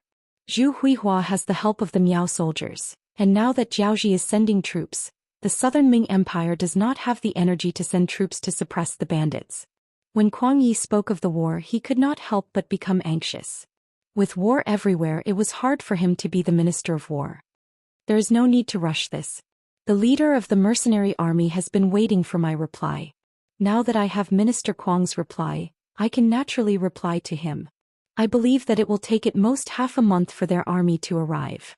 Yang Qindong chuckled, a playful look in his eyes. It was not that he was not anxious, but that Kuang Ye's news was too slow. He could only wait. This was the disadvantage of not having good communication. Yang Qindong's trip to Baiming's capital and persuading the Daizong Emperor to allow Yang Qindong to lead the troops took more than 20 days. By the time it reached Yang Qindong's ears, it was already close to a month. If this was a modern battlefield, the dust would have settled in a month's time, and the outcome would have been unchangeable. Hearing that he still needed to send a message to the mercenaries, although Kuang Yi was anxious, he didn't show it on his face. Instead, he nodded as if he understood. Yes, the Duke of Loyalty is right. Since that's the case, please urge them more. After all, the situation at the front is urgent. That is natural. Since this Duke has accepted the Emperor's decree, I know what is more important and what is more important. Yang Qindong nodded as if he wanted Kuang Yi to be at ease. Kuang Yi finally left, leaving Guan Ying behind. From this moment on, this person was nominally Yang Qindong's subordinate. When Yang Qindong wanted to meet Guan Ying as a form of hospitality, he entered the courtyard where Guan Ying was supposed to be. However, he saw a different scene. A woman with an extremely graceful figure was sitting in the stone pavilion, looking at the pond in front of her as if she was thinking about something. Just by looking at her back, Yang Qindong couldn't help but think of a poem. More than 13 years of marriage, budding at the beginning of February. 10 miles of spring breeze on the road of Yangzhou, rolling up the beaded curtain is better than that.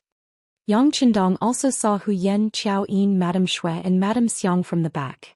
Although each of them had their own merits, especially Madame Shui's back was the most beautiful. However, compared to the woman in front of him, she seemed to be inferior. While he was in a daze, the sound of footsteps suddenly came from beside him. Then another woman's anxious voice with a hint of anger was heard. "Who are you? Why are you here?" The person's exclamation also startled the owner of the back figure to turn around. When she turned around, her clear and bright eyes, arched eyebrows and long eyelashes trembled slightly. Her white and flawless skin had a touch of pink, and her thin lips were as delicate as rose petals. Her hair was clean and her face was delicate and pretty. Her clear eyes and the fresh and natural aura emitted from her body formed a beautiful picture. The woman's face was completely revealed in front of Yang Chendong, and he felt like he was in a daze. At this moment time seemed to have stopped. It was as if only the two of them existed in the world. Puff. Who are you? Please respect yourself and leave.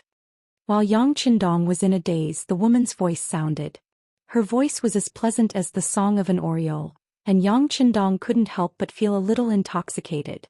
After all, he was a man who had seen much of the world. The shock quickly disappeared and he returned to normal. He cupped his fists and said politely, "I'm here to see Guanyin, but I don't know where he went." Duke, are you the Duke of Loyal and Daring? That woman seemed to be very intelligent. Just from this one sentence she had guessed something and guessed Yang Chendong's identity. That's right. Yang Chendong nodded and then looked at her curiously. I'm Summoner. Greetings, Duke of Loyal and Daring. That's my maid Xiaoyan. Lord Guanyin has gone to send Lord Zhao off. I think he'll be back soon. If Duke of Loyal and Daring has any matters, you can just wait for a while. The woman bowed and replied softly. Your Summoner, a very nice name. Yang Chendong replied with a smile and then waved his hand. I'm just here to see how Minister Counselor Guan is staying. There's nothing important. Since he's not here, we'll talk about it later. I'm really sorry to disturb Mississippi. I'll take my leave now. After showing a sunny smile, Yang Chendong turned and left. Beta Persei, who was following beside him, almost bumped into him. Fortunately, he was trained and dodged instinctively. However, no matter how one looked at it, this action was a little awkward and funny. As if she had noticed this scene, the servant girl named Xiao Yun chuckled behind her. Yang Chendong happened to walk out of the courtyard at this moment. When he heard the laughter, he couldn't help but glare fiercely at Beta Persei, who was following beside him. At this moment, Yang Er's head was lowered, and he had a submissive expression on his face. All right, go and investigate the background of this Summoner and report it to me. Young master, shouldn't she be Guanying's wife? Beta Persei was stunned and looked as if he had guessed her identity. You're really becoming a pig if I say you're stupid. Didn't you hear what she called Guanying? Also, there's going to be a war soon. As a young general favored by Kuang Yi, how could Guanying bring his family here? He shook his head in disappointment. Beta Persei was good at everything. He was skilled and loyal, but sometimes his brain was short-circuited. After following him for so long, he still hadn't learned his lesson. Sometimes Yang Chendong couldn't help but be led astray. He was really a pig teammate. After receiving Yang Chendong's reminder and reprimand, Beta Persei nodded, then patted his chest and said, Young master, don't worry. This matter will be handed over to Beta Persei. I'll definitely find out her identity very soon. Go. Yang Chendong nodded, then hummed a tune as he walked towards his own backyard. After finishing his discussion with Kuang Yi, Yang Chendong returned to his garden study and began to draft a secret order, preparing to mobilize Lung Feng inland. Yang Chendong had already expected this to happen. Naturally, Zhou Xian city had already received the order and began to gather the army. Just as he promised Kuang Yi, Lung Feng did indeed send 3,000 soldiers. To be specific, it was 2 regiments of Lung Feng. After a few years of development, the small number of soldiers was still one of Xianxia's drawbacks. But even if they took the path of elite soldiers, there were some things that couldn't be rushed. Fortunately, the number of soldiers was still increasing. Today, the original 2 regiments had been upgraded to 2 divisions. The Army Division commander was Lung Song, while the Navy Division commander was Gao Xiong. Each division had 2 regiments under them. Each regiment had 3 battalions and 1 company, a total of 1,000 soldiers. If that was the case, Lung Feng's regular army had around 4,000 soldiers. This time they said they would send 3,000 soldiers. Of course, they couldn't all be the most elite and regular Lung Feng. There was also an auxiliary division. Compared to the Lung Feng regiment, the auxiliary division had more soldiers. It had 5 battalions, each with 300 soldiers. In addition, there was a reinforced battalion, 4 companies, and 1 company, a total of 2,000 soldiers. The Lung Feng regiment was the 2nd regiment of the army, a total of 1,000 soldiers. Regiment Commander Luopa. Speaking of Luopa, he was also one of the first batch of Lung Feng members trained in the Yang clan's old mansion. The only difference was that his performance back then was mediocre. But in the past few years in Xianxia City, his individual performance was extremely outstanding. Especially a while ago when they were ambushed by the first Shang dynasty on Little Ryukyu Island, Luo Po, who was the battalion commander, was in charge of guarding the place. But now he didn't have enough men under him. He only had 200 soldiers under him. But even so, he still made a beautiful counterattack. He still used the powerful firepower in his hands to suppress the enemy and capture more than 500 enemy soldiers. He did not let the enemy break through the defensive line and endanger the safety of the Yang faction's territory. This battle was extremely beautiful. Even when they summed up the experience, Leng Song and Gao Xiong felt ashamed and reported this matter to Yang Qindong. Later on, when the regiment was changed to a division, Leng Feng became the division commander of the 1st Division and the regiment commander of the 1st Regiment. Luo Po then became the regiment commander of the 2nd Regiment. This time Luo Po was the leader. It was also Yang Qindong's request. He wanted to see if this person was truly talented. If he was, he wouldn't hesitate to promote him. Luo Po was the regiment commander. Kong Jie, son of Zhou City's paper factory manager Kong En, was one of the 5 political instructors that Yang Qindong had his eyes on. Now he finally made a name for himself and became the political instructor of the 2nd Regiment. The 3 battalion commanders below him were Wu Xing, Qin Bo and Kong Chuanxin, as well as Ling Daqiang, the company commander directly under him. This was the upper echelon of the 2nd Regiment. Among them there were people that Yang Qindong was familiar with. There were also people who had been selected to become members of the Leng Feng Regiment. He wanted to use this opportunity to meet all of them.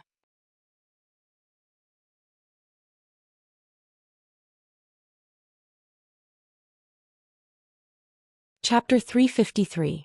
The regiment commander was called Lu Zhua, and the political commissar was Song Zhe.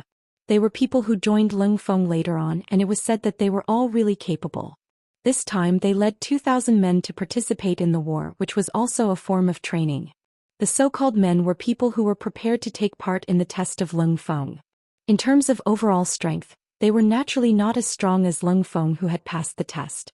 However, in terms of overall strength, they were not something a normal army could compare to. Even within these men there were many hidden dragons and crouching tigers. Maybe in a short while they would pass the test and become official members of Leng Feng. They sent out 3,000 men all of a sudden, which was close to half of the troops in Xianxia City. This was also the result of Yang Qindong's careful consideration. In the eyes of others, his mission seemed to be to deal with the chaos in Guangdong. However, only he knew that since he had already made a move, the bigger the better. If he did not obtain enough benefits, how could he stop? This was not his style. Speaking of the chaos in Guangdong, Yang Qindong picked up a piece of information from the desk. This was a detailed record of the situation in that area. The chaos in Guangdong referred to the peasant uprising that happened in Guangdong. Huang Xiaoyang from Guangdong Nanhai was imprisoned for a case. He led hundreds of prisoners to break out of prison and start an uprising. In the 14th year of Zheng Tong 1449, he led 100,000 men and 1,000 ships to attack Guangzhou. He was known as Shunman Heavenly King and changed his name to Dongyang. He gave his subordinates the titles of Duke, Marquis, Count, Grand Tutor, Admiral, Commander, etc.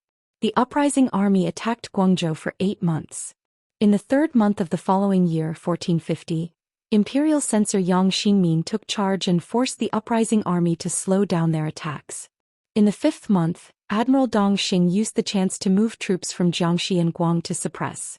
He used the wolf troops, Guang Shidong soldiers, to enter Dazhou, killing and drowning 10,000 of them.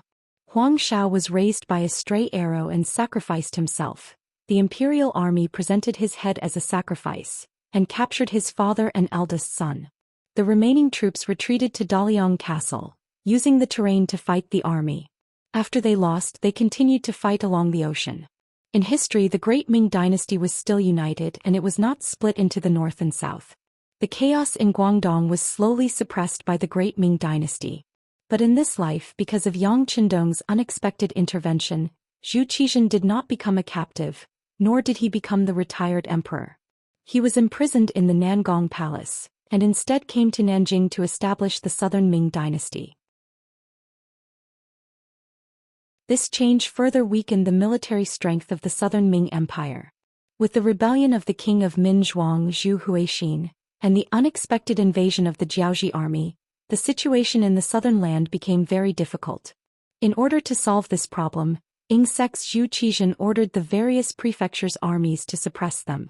With no more pressure on his head, Huang Xiaoyang's second son Huang Yuliang took the opportunity to lead the four heavenly kings, Geng Jun, Sun Jianglong, Cui Hua and Ru Honghai, and began to clean up the old subordinates and bewitch the people.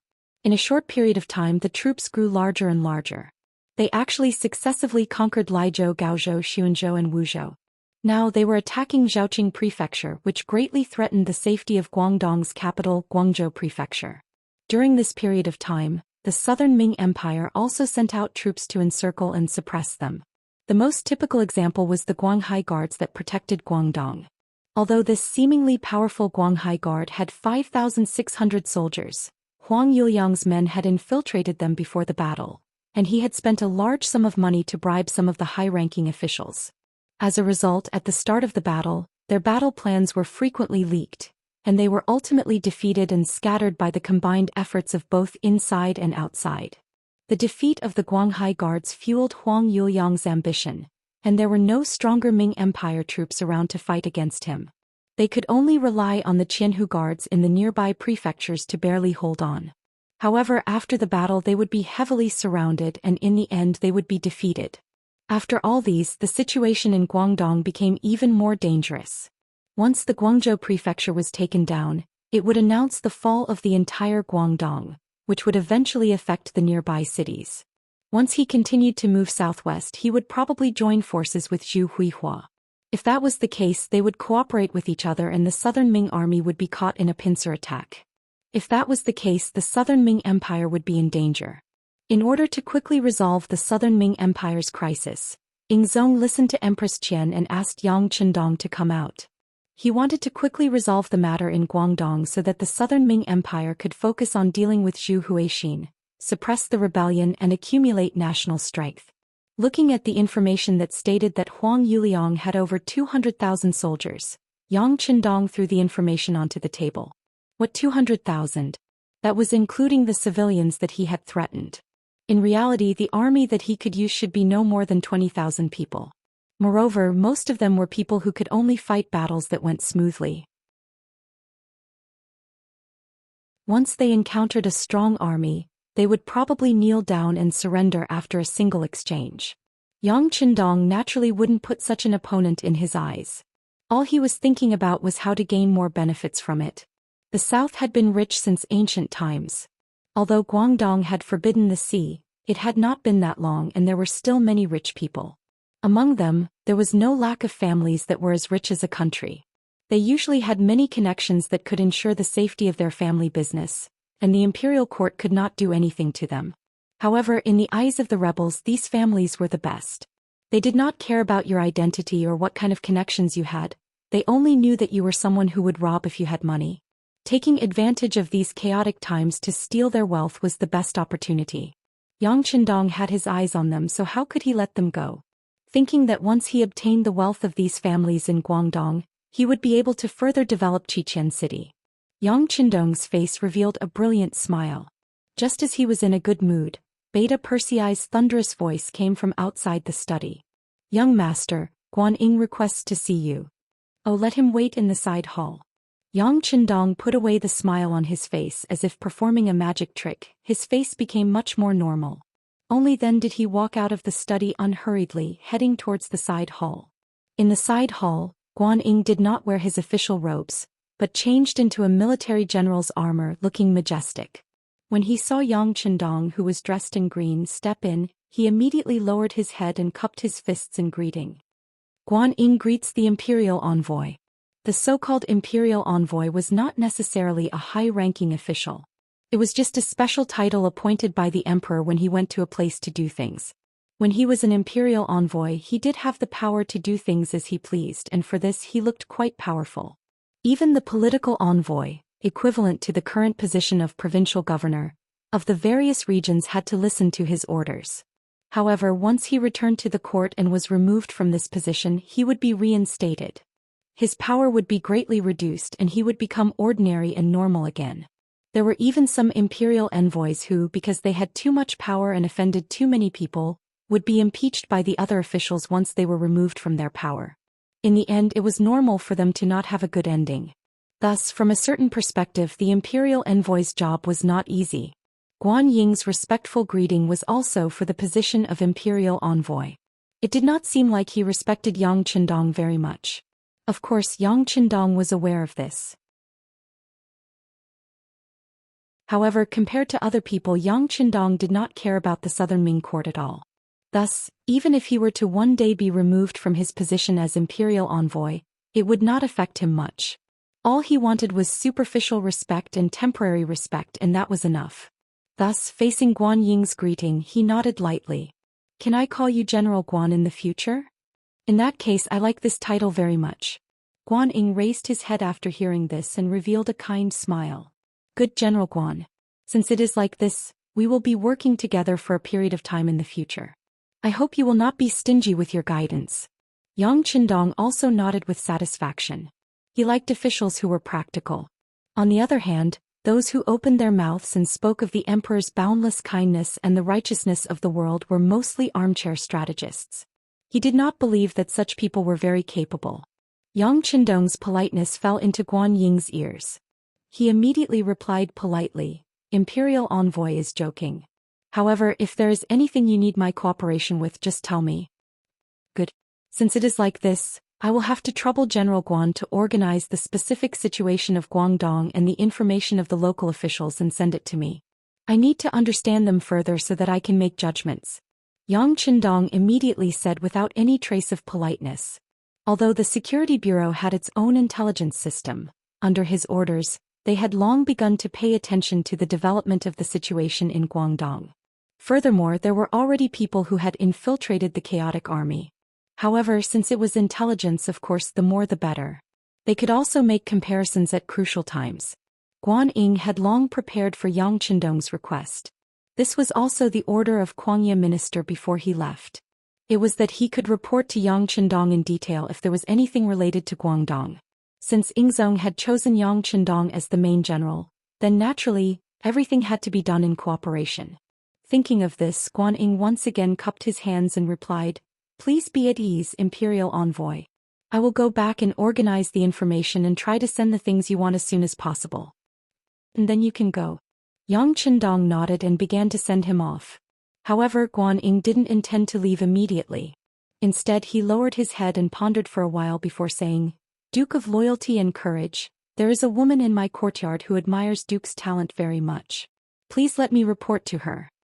Girl. When Yang Qindong said this, the beautiful girl he saw in the courtyard appeared in his mind. He immediately nodded lightly. All right, I like to give pointers to the younger generation. Let her come over when she has time.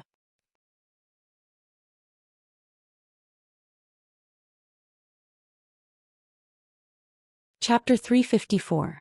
Thank you, Duke of Loyalty and Courage. Guan Ying did not address him as an imperial envoy but as a duke, indicating that this was a private matter. Thinking that Yang Qindong would understand the meaning since the matter was done, he cupped his fist and left. Just as Guan Ying left, Beta Persei walked in with the deputy director of the Security Bureau, Yang San. Young master, that woman's identity has been investigated, let Yang San say it. She should be sent by Emperor Yingzong. Yang Qindong first nodded slightly to Yang San, then stared sharply at him. Being stared at by Yang Qindong, Yang San quickly cupped his fist and replied, Young master's eyes are sharp, that woman indeed came on the emperor's order.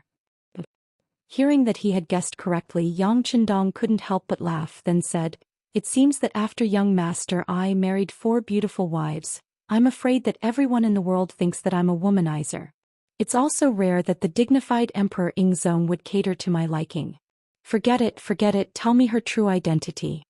The young master actually knew everything. While Yang San was impressed, he also replied, The woman's surname is Su, named Man, also known as Su Wugu, referring to her soft and charming skills that few people can match, as if she doesn't have any bones in her body. This person is the #1 courtesan by the Qinhuai River, 18 years old, but has always been clean and honest, selling her skills and not her body. Because of her exceptional beauty and her proficiency in zither, chess, calligraphy and painting, many nobles flocked to her.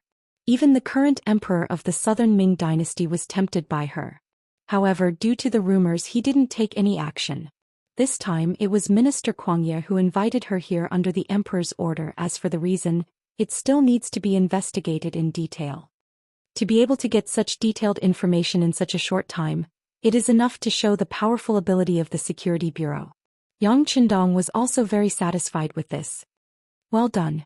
Since that's the case, send someone to investigate again. We must ensure that the information is detailed and accurate. Yang San, who was praised by Yang Qindong, was very excited. Young master, please rest assured that the Security Bureau will immediately send people to investigate and clarify all the details. We can use Mao Mu's connections. Since it's related to women, he must know more about it since he works for Empress Qian. Yang Qindong pointed out. His intuition told him that if Su Maner had only come because she admired him, he could understand. However, as the #1 courtesan on the banks of the Qinhuai River, she didn't have to take the risk. Whether or not there was a problem in this was worth pondering. If he didn't find out the reason, he wouldn't feel at ease letting her stay by his side. Yang San quickly left after receiving the order. Beta Persei, who had just left, quickly came in and said with a troubled expression, "Young master, Miss Su wants to see you." "I see. I'm busy with something important." "But third madam accompany her." Yang Qindong was looking down at something and didn't even raise his head as he spoke.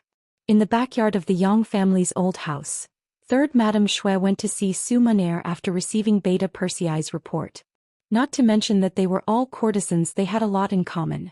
This Su Maner was quite capable.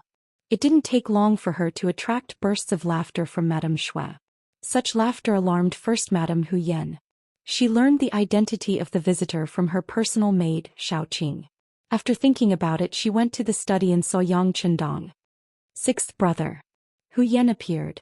Seeing Yang Qindong sitting on a wooden chair with his eyes closed, she called him softly. "Yan, come here." Hearing the sound, Yang Qindong opened his eyes. When he saw Hu Yan standing outside the door, he smiled and raised his hands as if asking for a hug. A trace of shyness flashed across Hu Yan's face. She walked into the study with a 3-inch golden lotus and soon fell into Yang Qindong's arms. Even so, she still said shyly, "Sixth brother Beta Persei and Shaoqing are outside. I'm afraid they will laugh at us." "What are you laughing at?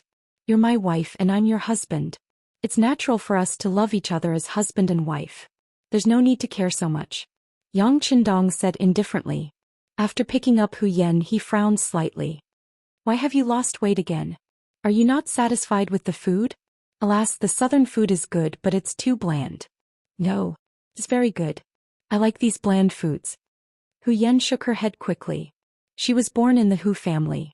Since she was born, her grandfather, Hu Shao, had been a high-ranking official. She grew up in luxury and had never been mistreated. But compared to after following Yang Qindong, she found that her previous life was somewhat shabby. Yang Qindong was not short of money and the things he sold were all good. Once they were put on the market, they would be easily digested. It was not an exaggeration to say that the supply could not meet the demand. The price of such goods was naturally very high and the profit was naturally great. Under such circumstances, the Yang family had always eaten the best and wore the best. As the first Madame Hu Yan was the first to eat good things.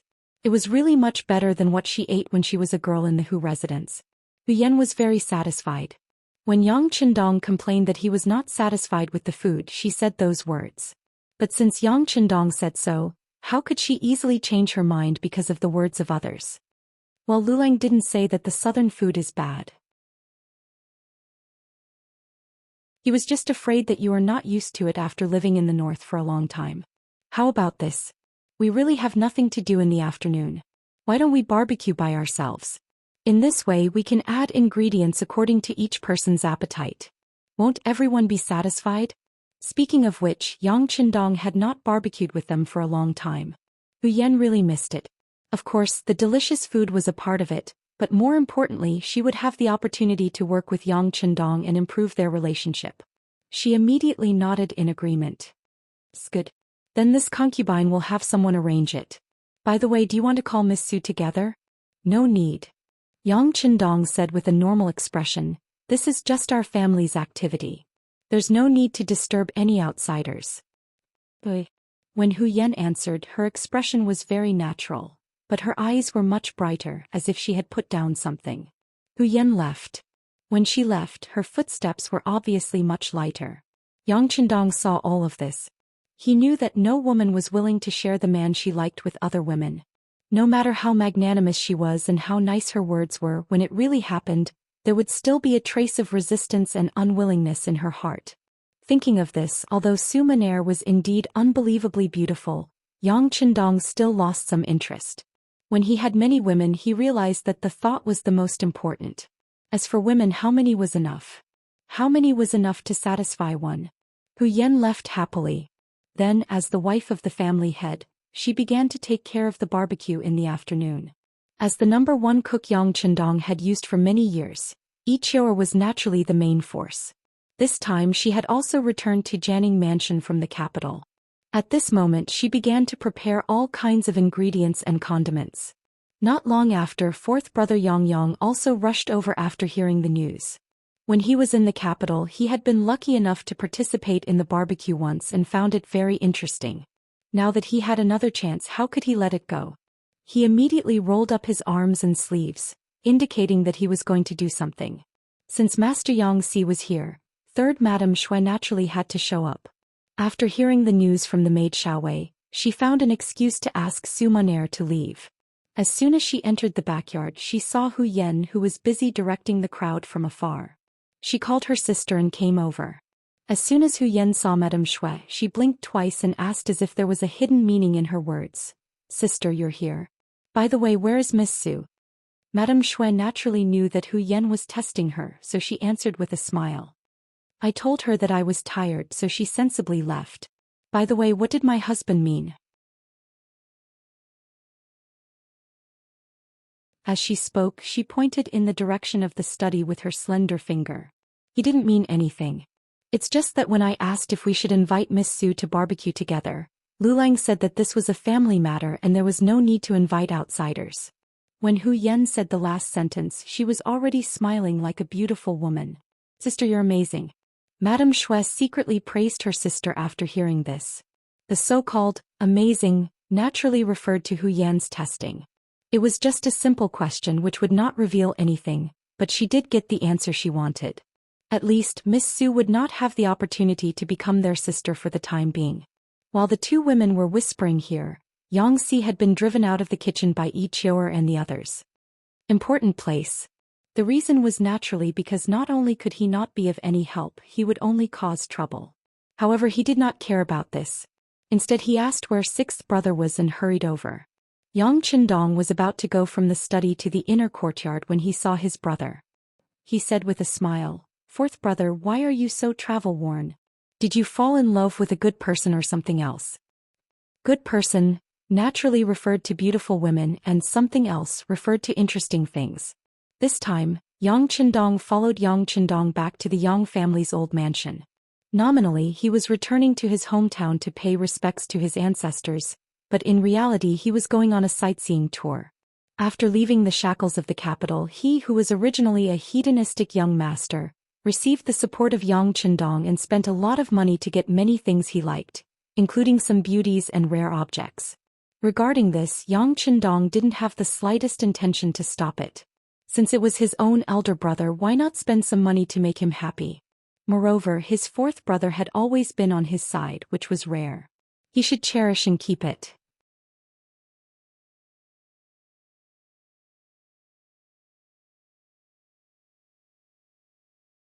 Chapter 355.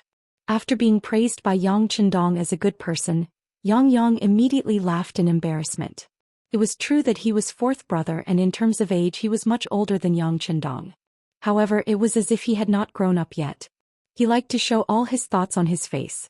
However, it was only awkward for a moment before he immediately countered with a smile. That's right, fourth brother heard that a beauty came to the residence. It is said that she is the number one courtesan of the Qinhuai Sea. She is very beautiful. Has sixth brother seen her before? Of course I have. She is indeed very beautiful. Yang Chendong did not have any intention of hiding and gave a direct answer. Oh, she's so beautiful. Why is sixth brother not moved? Yang Xi's interest was immediately piqued. He asked as he walked forward. There is no good beauty. There is no good banquet. Yang Chendong said with a prophecy. Yang was able to become a disciple of the Yang family and play around in the capital for so many years without any problems. He really had some ability. Just from this sentence he felt something. He immediately asked carefully. Since that is the case, fourth brother should control himself. At the very least you have to find out the other party's background. Of course. Sixth brother is no longer a virgin. Fourth brother, don't worry. In response to Yang Chendong's reminder, Yang Chendong smiled and then strode towards the inner courtyard at the back. He had heard of the honey trap countless times. This kind of cliché method might be the most useful in many cases. However, when it came to being useful to him, it was not an easy matter. The loyal duke knew what he needed now and what he should stay away from. The inner courtyard at the back started to become lively. Not long after, the smell of smoke and fire started to drift in with the air. Xiao Yunju, who was also in the inner courtyard but was not considered a maid in the inner courtyard, pouted and had an unhappy expression. Young miss, what are they doing? Why didn't they call us over? Suma Nair, who was addressed as young miss, naturally also felt the commotion outside the wall. However, her expression was ordinary and no emotions could be seen. She lowered her head to look at a zither score. Only when Xiao Yun asked did she raise her head and say, "That is the Duke of Loyal and Bold's family matter. We are still just outsiders." Outsiders? No matter what he said, it didn't matter. Who was the young mistress? She was the #1 courtesan on the banks of the Qinhuai River. Who knew how many nobles had to pay in every possible way just to see the young mistress. There were also many who wanted to marry the young mistress as a concubine. There were even some young talents who wanted to marry the young mistress as their official wife. They were nothing now, but perhaps in a few years, they would become high and mighty figures. It was a good choice. But what are we doing here? She had taken the initiative to deliver herself to the door, but the other party didn't even bother to meet her. He only sent a concubine to have a chat, and that was considered a welcome. Thinking about it, it was really infuriating. Miss, why don't we leave this place and return to Qinhuai River to continue our carefree life? Xiao Yun was a straightforward person saying whatever she thought of. In the end, all of this was because she felt wronged and wanted to fight for justice for her young miss. However, when Suma Nair heard this, a hint of melancholy flashed across her face. Fortunately, Xiao Yun only cared about her own mouth and did not notice this scene at all. Suma Nair fell silent again, and her gaze landed on the zither score again.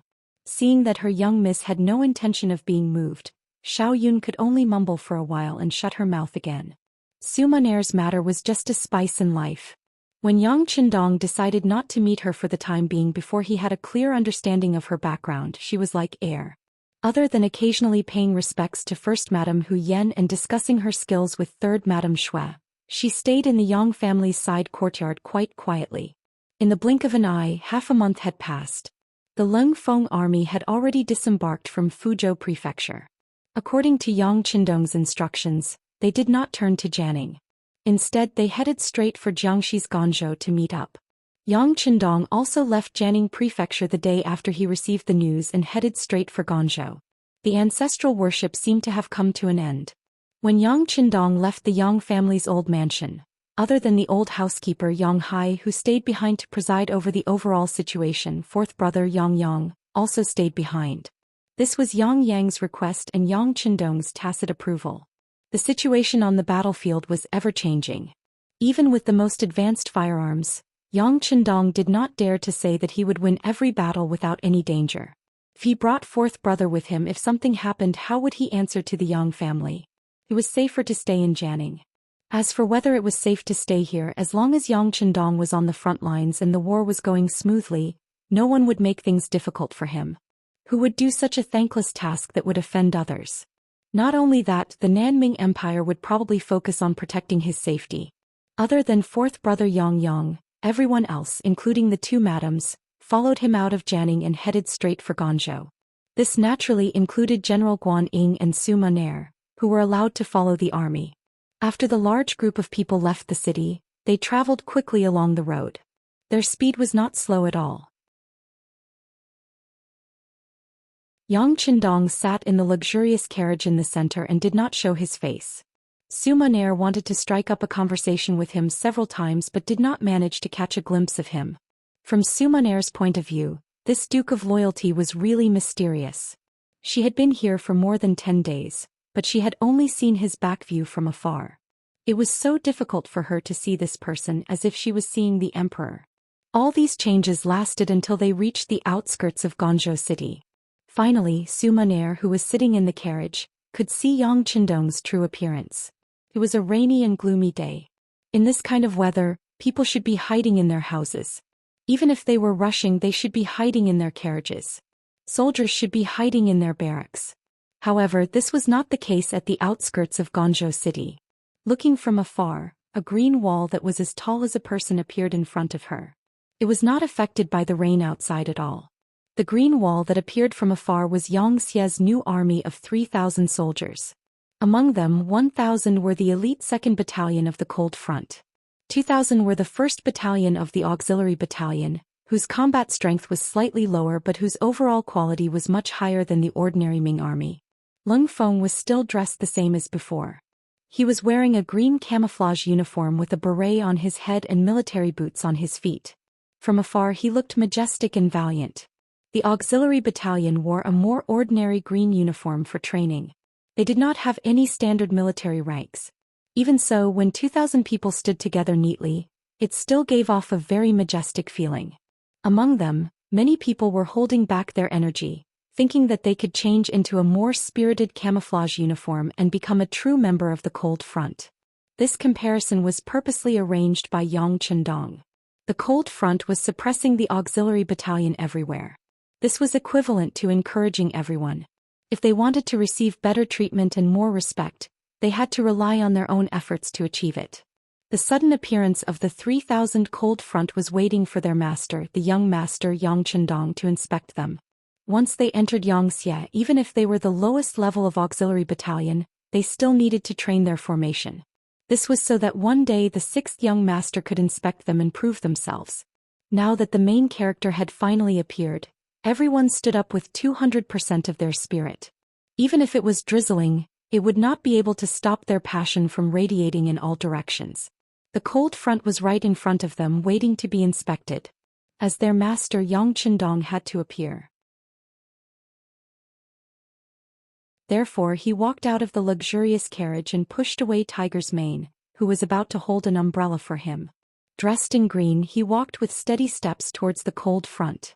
At this moment, just by looking at his back, he was like a giant. He appeared on the ground and covered all the light in the world. Naturally, he became the most dazzling person. What Su Monair saw was Yang Qindong's majesty at this moment. The other person saw the strict military discipline and a solemn murderous aura. Guan Ying originally had experience in the military. Later on, he was transferred to Bingchong by Kuang Ye's discerning eyes. This kind of person, who had both practical experience and theory, naturally had a different understanding of the military than normal people. Just like now, what he saw was a wave of majesty and solemnity that could even shake his soul. Guan Ying had followed Kuang Yi to inspect the entire country's military and had seen countless soldiers. However, even the royal army that belonged to Emperor Yingzong's direct subordinates didn't seem to be able to compare with these mercenaries in terms of aura. Strictly speaking, the difference wasn't just a little bit. Guan Ying could be considered to have heard of the name of mercenaries. Minister Kuang Yi had said more than once that although the mercenaries he saw at the Battle of Tumu Castle were only 100 or so people, their military discipline was strict and their killing intent was overflowing. When he heard this in the past, Guan Ying always thought that Minister Kuang Yi was exaggerating and was even praising others while lowering his own morale. Perhaps this was a method of encouragement, but it was too much and could easily hurt the morale of the southern Ming army. However, when he saw the mercenaries lined up neatly, he knew that Minister Kuang Yi was not lying. The army in front of him was indeed the first he had seen in his life. Just this kind of aura made him feel full of confidence. Perhaps this kind of army should be invincible. No matter what kind of thoughts others had when they saw this scene. Yang Qindong, who was walking forward, felt agitated. When the camouflage uniforms appeared in front of him, he felt as if a lifetime had passed. It was as if he had returned to that era and could see the most adorable and respectable comrades in arms. It was because of this group of people that the country could have dignity, be recognized by others, and be able to stand tall in the world and not be bullied by others. This kind of feeling lasted until he walked to the front of the formation. The commander of the 2nd Cold Front Regiment, Luo Po, ran out from the formation and stood in front of Yang Chendong. He shouted in a loud voice, "Chief, the 2nd Cold Front Regiment and the 1st Auxiliary Regiment have finished gathering. There should be 3,098 people, 3,098 people, please inspect them."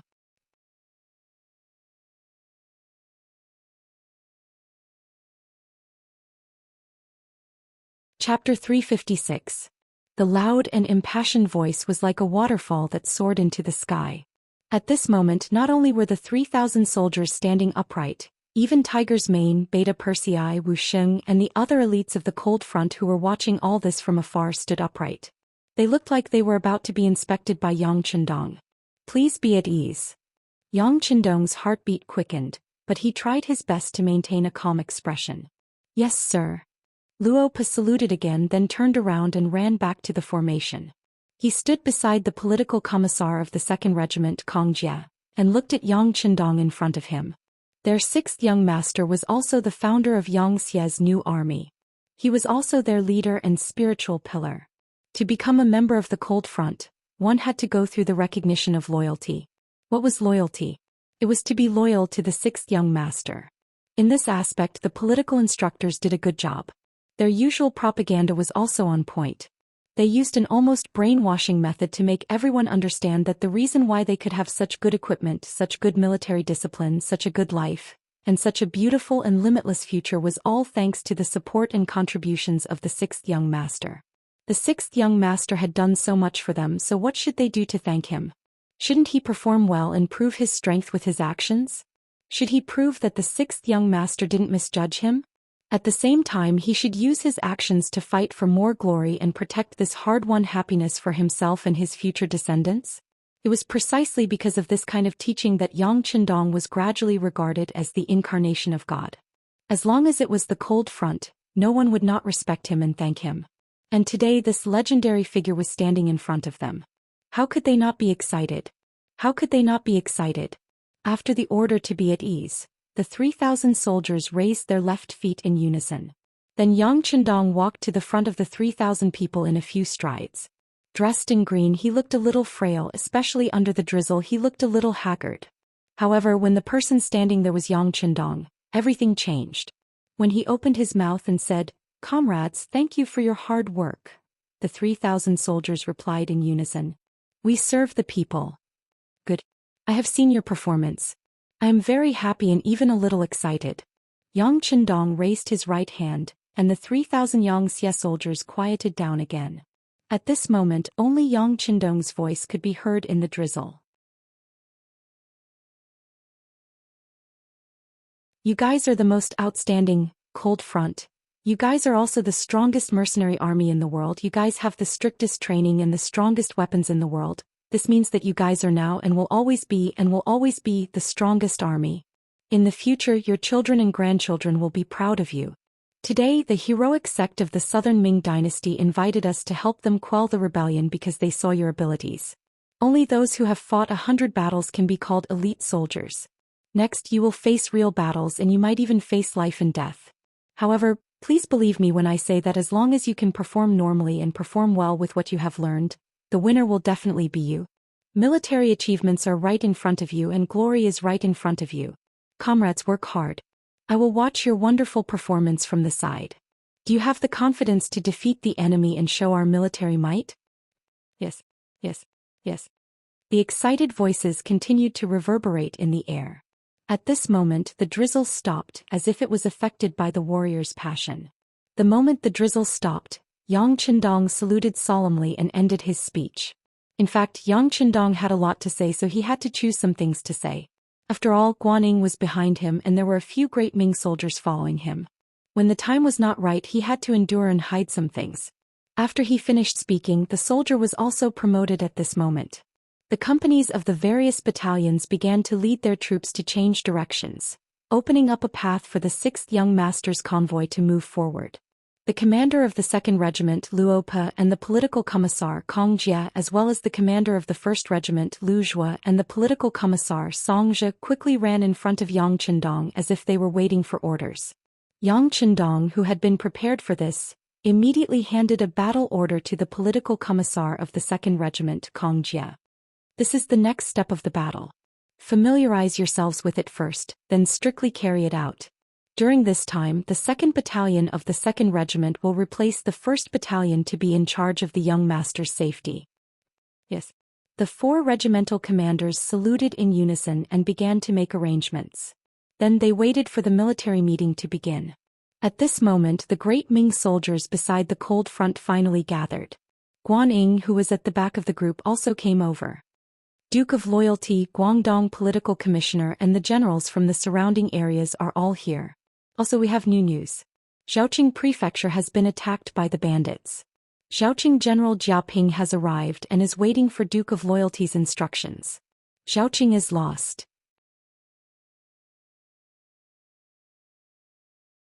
Yang Qindong stood there with a solemn face and asked. Yes, it's lost. Guan Ying lowered his head and said in pain. When he saw the strict military discipline of the mercenaries and how majestic their troops were, he was determined to go all out. However, the bad news that followed was like a bucket of cold water that instantly woke him up.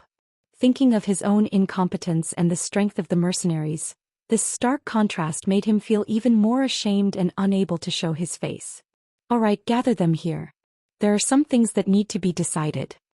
Yang Qindong's voice was calm as usual, but for some reason, Guan Ying felt a trace of killing intent from his words. However, when he thought about it, they had yet to meet an enemy. Perhaps it was just his own misconception. Guan Ying moved quickly. In less than an hour, a 70 to 80 square meter military tent was erected. The generals of the nearby Great Ming Army also gathered here. Before he could inform anyone, Yang Qindong brought a group of mercenaries into the tent.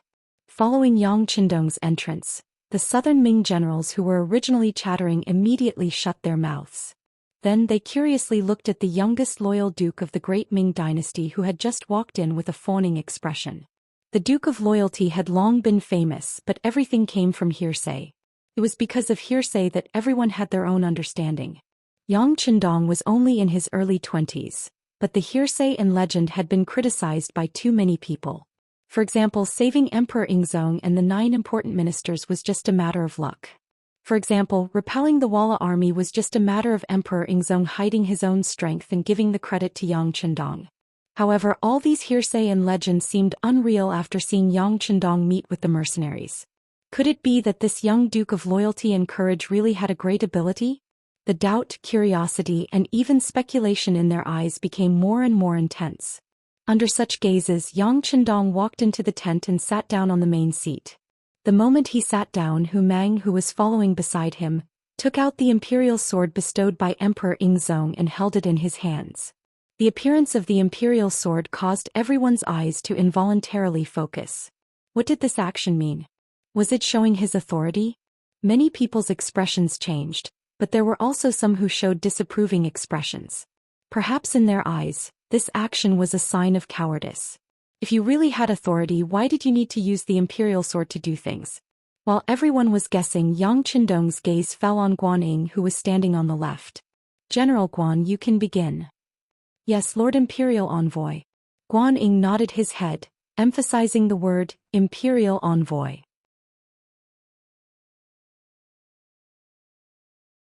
Then he introduced Yang Qindong to the Ming dynasty officials in the tent. Guangdong Political Commissioner Lu Youfu, who was sitting on the right, was an old man who looked to be in his 50s. He was a secondary grade 2 official. He had been appointed for less than a year. Guangdong Police Commissioner Han Qing was a man in his 40s with a murderous aura. He was in charge of the criminal matters of Guangdong Province and was also a secondary grade 2 official. Guangdong Guard Commander Ma Wei, primary grade 3, Pingyue House General He Xing, primary grade 4, Shaozhou House General Yu Guang, primary grade 4. Following Guan Ying's introduction, everyone who was called gave Yang Qindong a friendly smile. To this, Yang Qindong also smiled in response. At the end of the introduction, when Zhaoqing House General Jiaping was introduced, Yang Qindong suddenly interrupted, "You're the general who just lost Zhaoqing house?" Jia Ping, who was called, trembled all over. This time he purposely didn't change his armor. He wanted to show his blood-soaked side so that he could win the sympathy of others. After all, Zhaoqing Prefecture was lost in his hands. In reality, he was indeed fearful of the enemy. When Zhaoqing Prefecture was still able to hold on, he was attacked by Huang Yuliang's bandits. Worried about his own safety, he abandoned the Zhaoqing Prefecture's magistrate who still wanted to defend the city and escaped with 100 soldiers. Because of Jia Ping's sudden escape, the city fell into chaos. The morale of the soldiers was low. Even a general had no confidence, let alone a normal soldier. In order to survive, some of them opened the city gates and led the bandits into the city. In the end, most of the civilians were robbed, and the Zhaoqing house's prefect was killed in the chaos. Not long after he escaped, Jia Ping received the news. He was indeed afraid at first, but when he saw Lord Han Qing of the detention bureau in Gan Province City, he finally relaxed. It wasn't for any other reason. It was only because this person was his backer. So he usually showed his filial piety to him. Moreover, he had contacted the Jia clan for this matter, and had taken out a large sum of money to give to Han Qing in order to protect his life.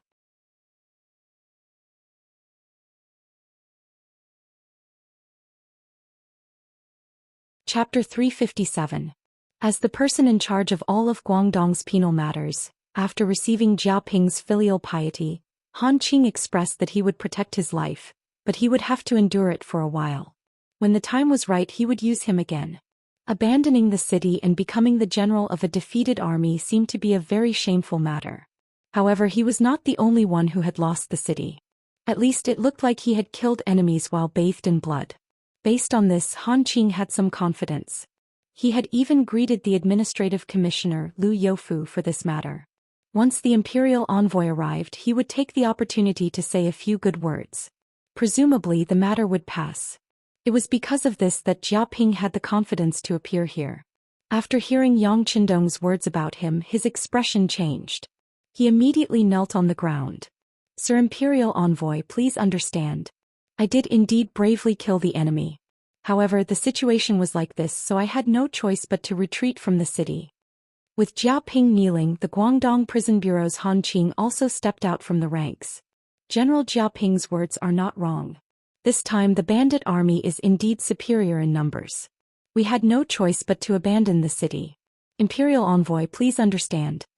Han Qing stepped out and took the initiative to plead for leniency for Jia Ping. After the other Guangdong officials saw this scene, they all understood tacitly. They knew that he must have received a lot of money to save his life.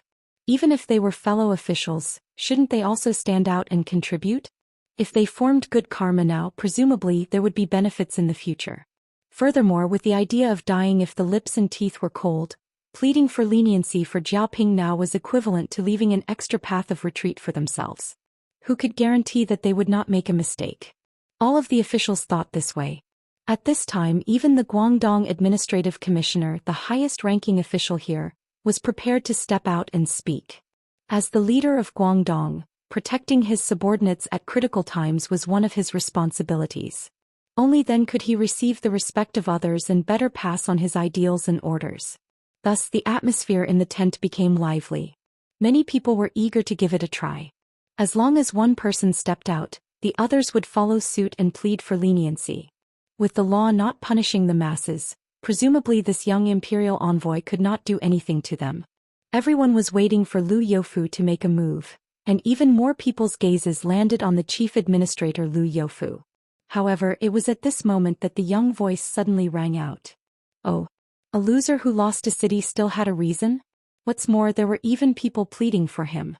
Very good, very good.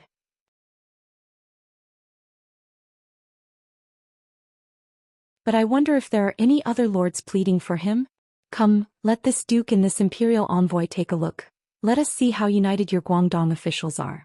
Liu Youfu, who was about to take a step forward with his right leg, suddenly stopped in his tracks. From these words he felt a killing intent. From these words he felt a resentment. From these words he felt a chill that caused his heart to palpitate from head to toe. "A new broom sweeps clean." This phrase unknowingly appeared in his mind. At this moment his body that was about to step forward hesitated.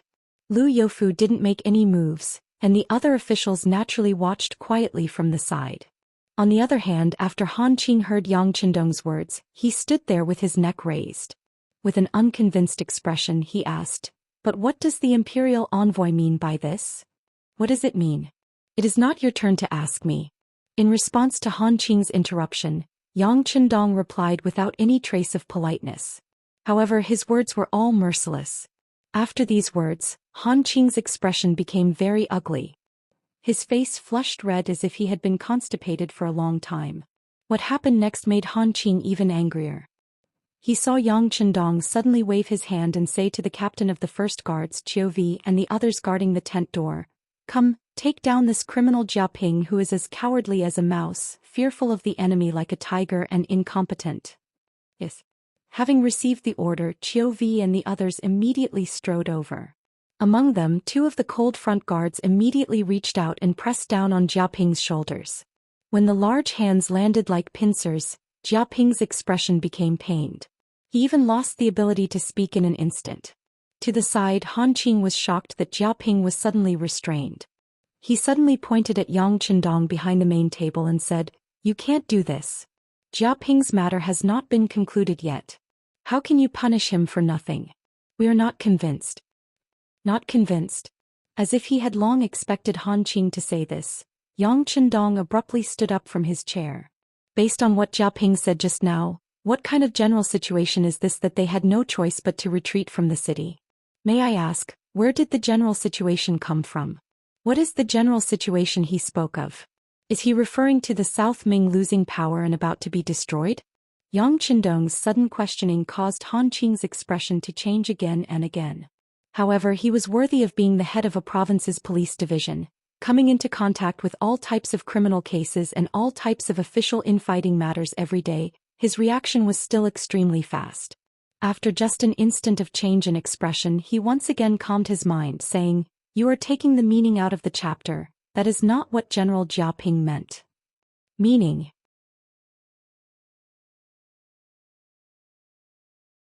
What does he mean? What do you mean? Is it because you accepted his money that you can't do things properly? Alright, didn't you want evidence? Here you go. With a wave of his hand, pieces of paper with words on them flew up from the table and fluttered in the air. It was as if snow had fallen from the sky. The paper fluttered over and landed on Lu Youfu and the others' bodies and feet. Out of curiosity, they stretched out their hands to receive it. When they saw the contents recorded within, every single one of them was greatly shocked. When they looked at Han Qing and Jia Ping, there was an additional look of sympathy in their eyes. When they looked at Yang Qindong, there was even more shock and fear. What was recorded on the paper were the crimes that Han Qing and Jia Ping had committed. Among them, there was the matter of Jia Ping abandoning the city and escaping because he was afraid of death, causing chaos in Zhaoqing and being taken advantage of by the bandit army. There was also the matter of Han Qing accepting 100,000 taels of silver from the Jia family behind Jia Ping and speaking for him. In these records there were all kinds of evidence placed on them. For example, the testimony of the soldiers who escaped from death in Zhaoqing, the testimony of the housekeeper in charge of the wealth in the Jia manor, and so on. They all had handprints placed on them. This was already a fact that was set in stone. There was no need for the imperial envoy to fake something like this because it was fake. Regardless of whether it was Han Qing or Jia Ping, they could have brought it up in front of everyone. What they would lose would only be the imperial envoy's face. It might even cause him to not be able to continue doing this job. Putting aside whether it was worth it to wrongly accuse others like this, Jia Ping, who had also seen what was recorded on the paper, was already trembling all over. There was also Han Qing. After seeing all of this, he immediately knelt on the ground with a plop. Then he cried out loudly, "Lord Imperial Envoy, it was all my fault. I am willing to plead guilty and hand over all of this dirty silver. Please have mercy on me." As he cried out loudly, Han Qing's gaze landed on Lu Youfu, who was standing to the side. "Sir Lu, please speak to save me. I was just confused for a moment." Han Qing's cries had proven everything, and it could also be said to be everything. At this moment, everyone knew that Han Qing could be considered to have met with trouble. To throw away his reputation and future for 100,000 taels of silver, no matter how it seemed, it was not worth it. Lu Youfu, who had his name called, gently closed his eyes. He really didn't want to speak for Han Qing. It was fine if he did something dirty, but if he was caught red-handed and brought up publicly, then he was an idiot. For such an idiot, if he spoke out and begged, then wouldn't he also be an idiot?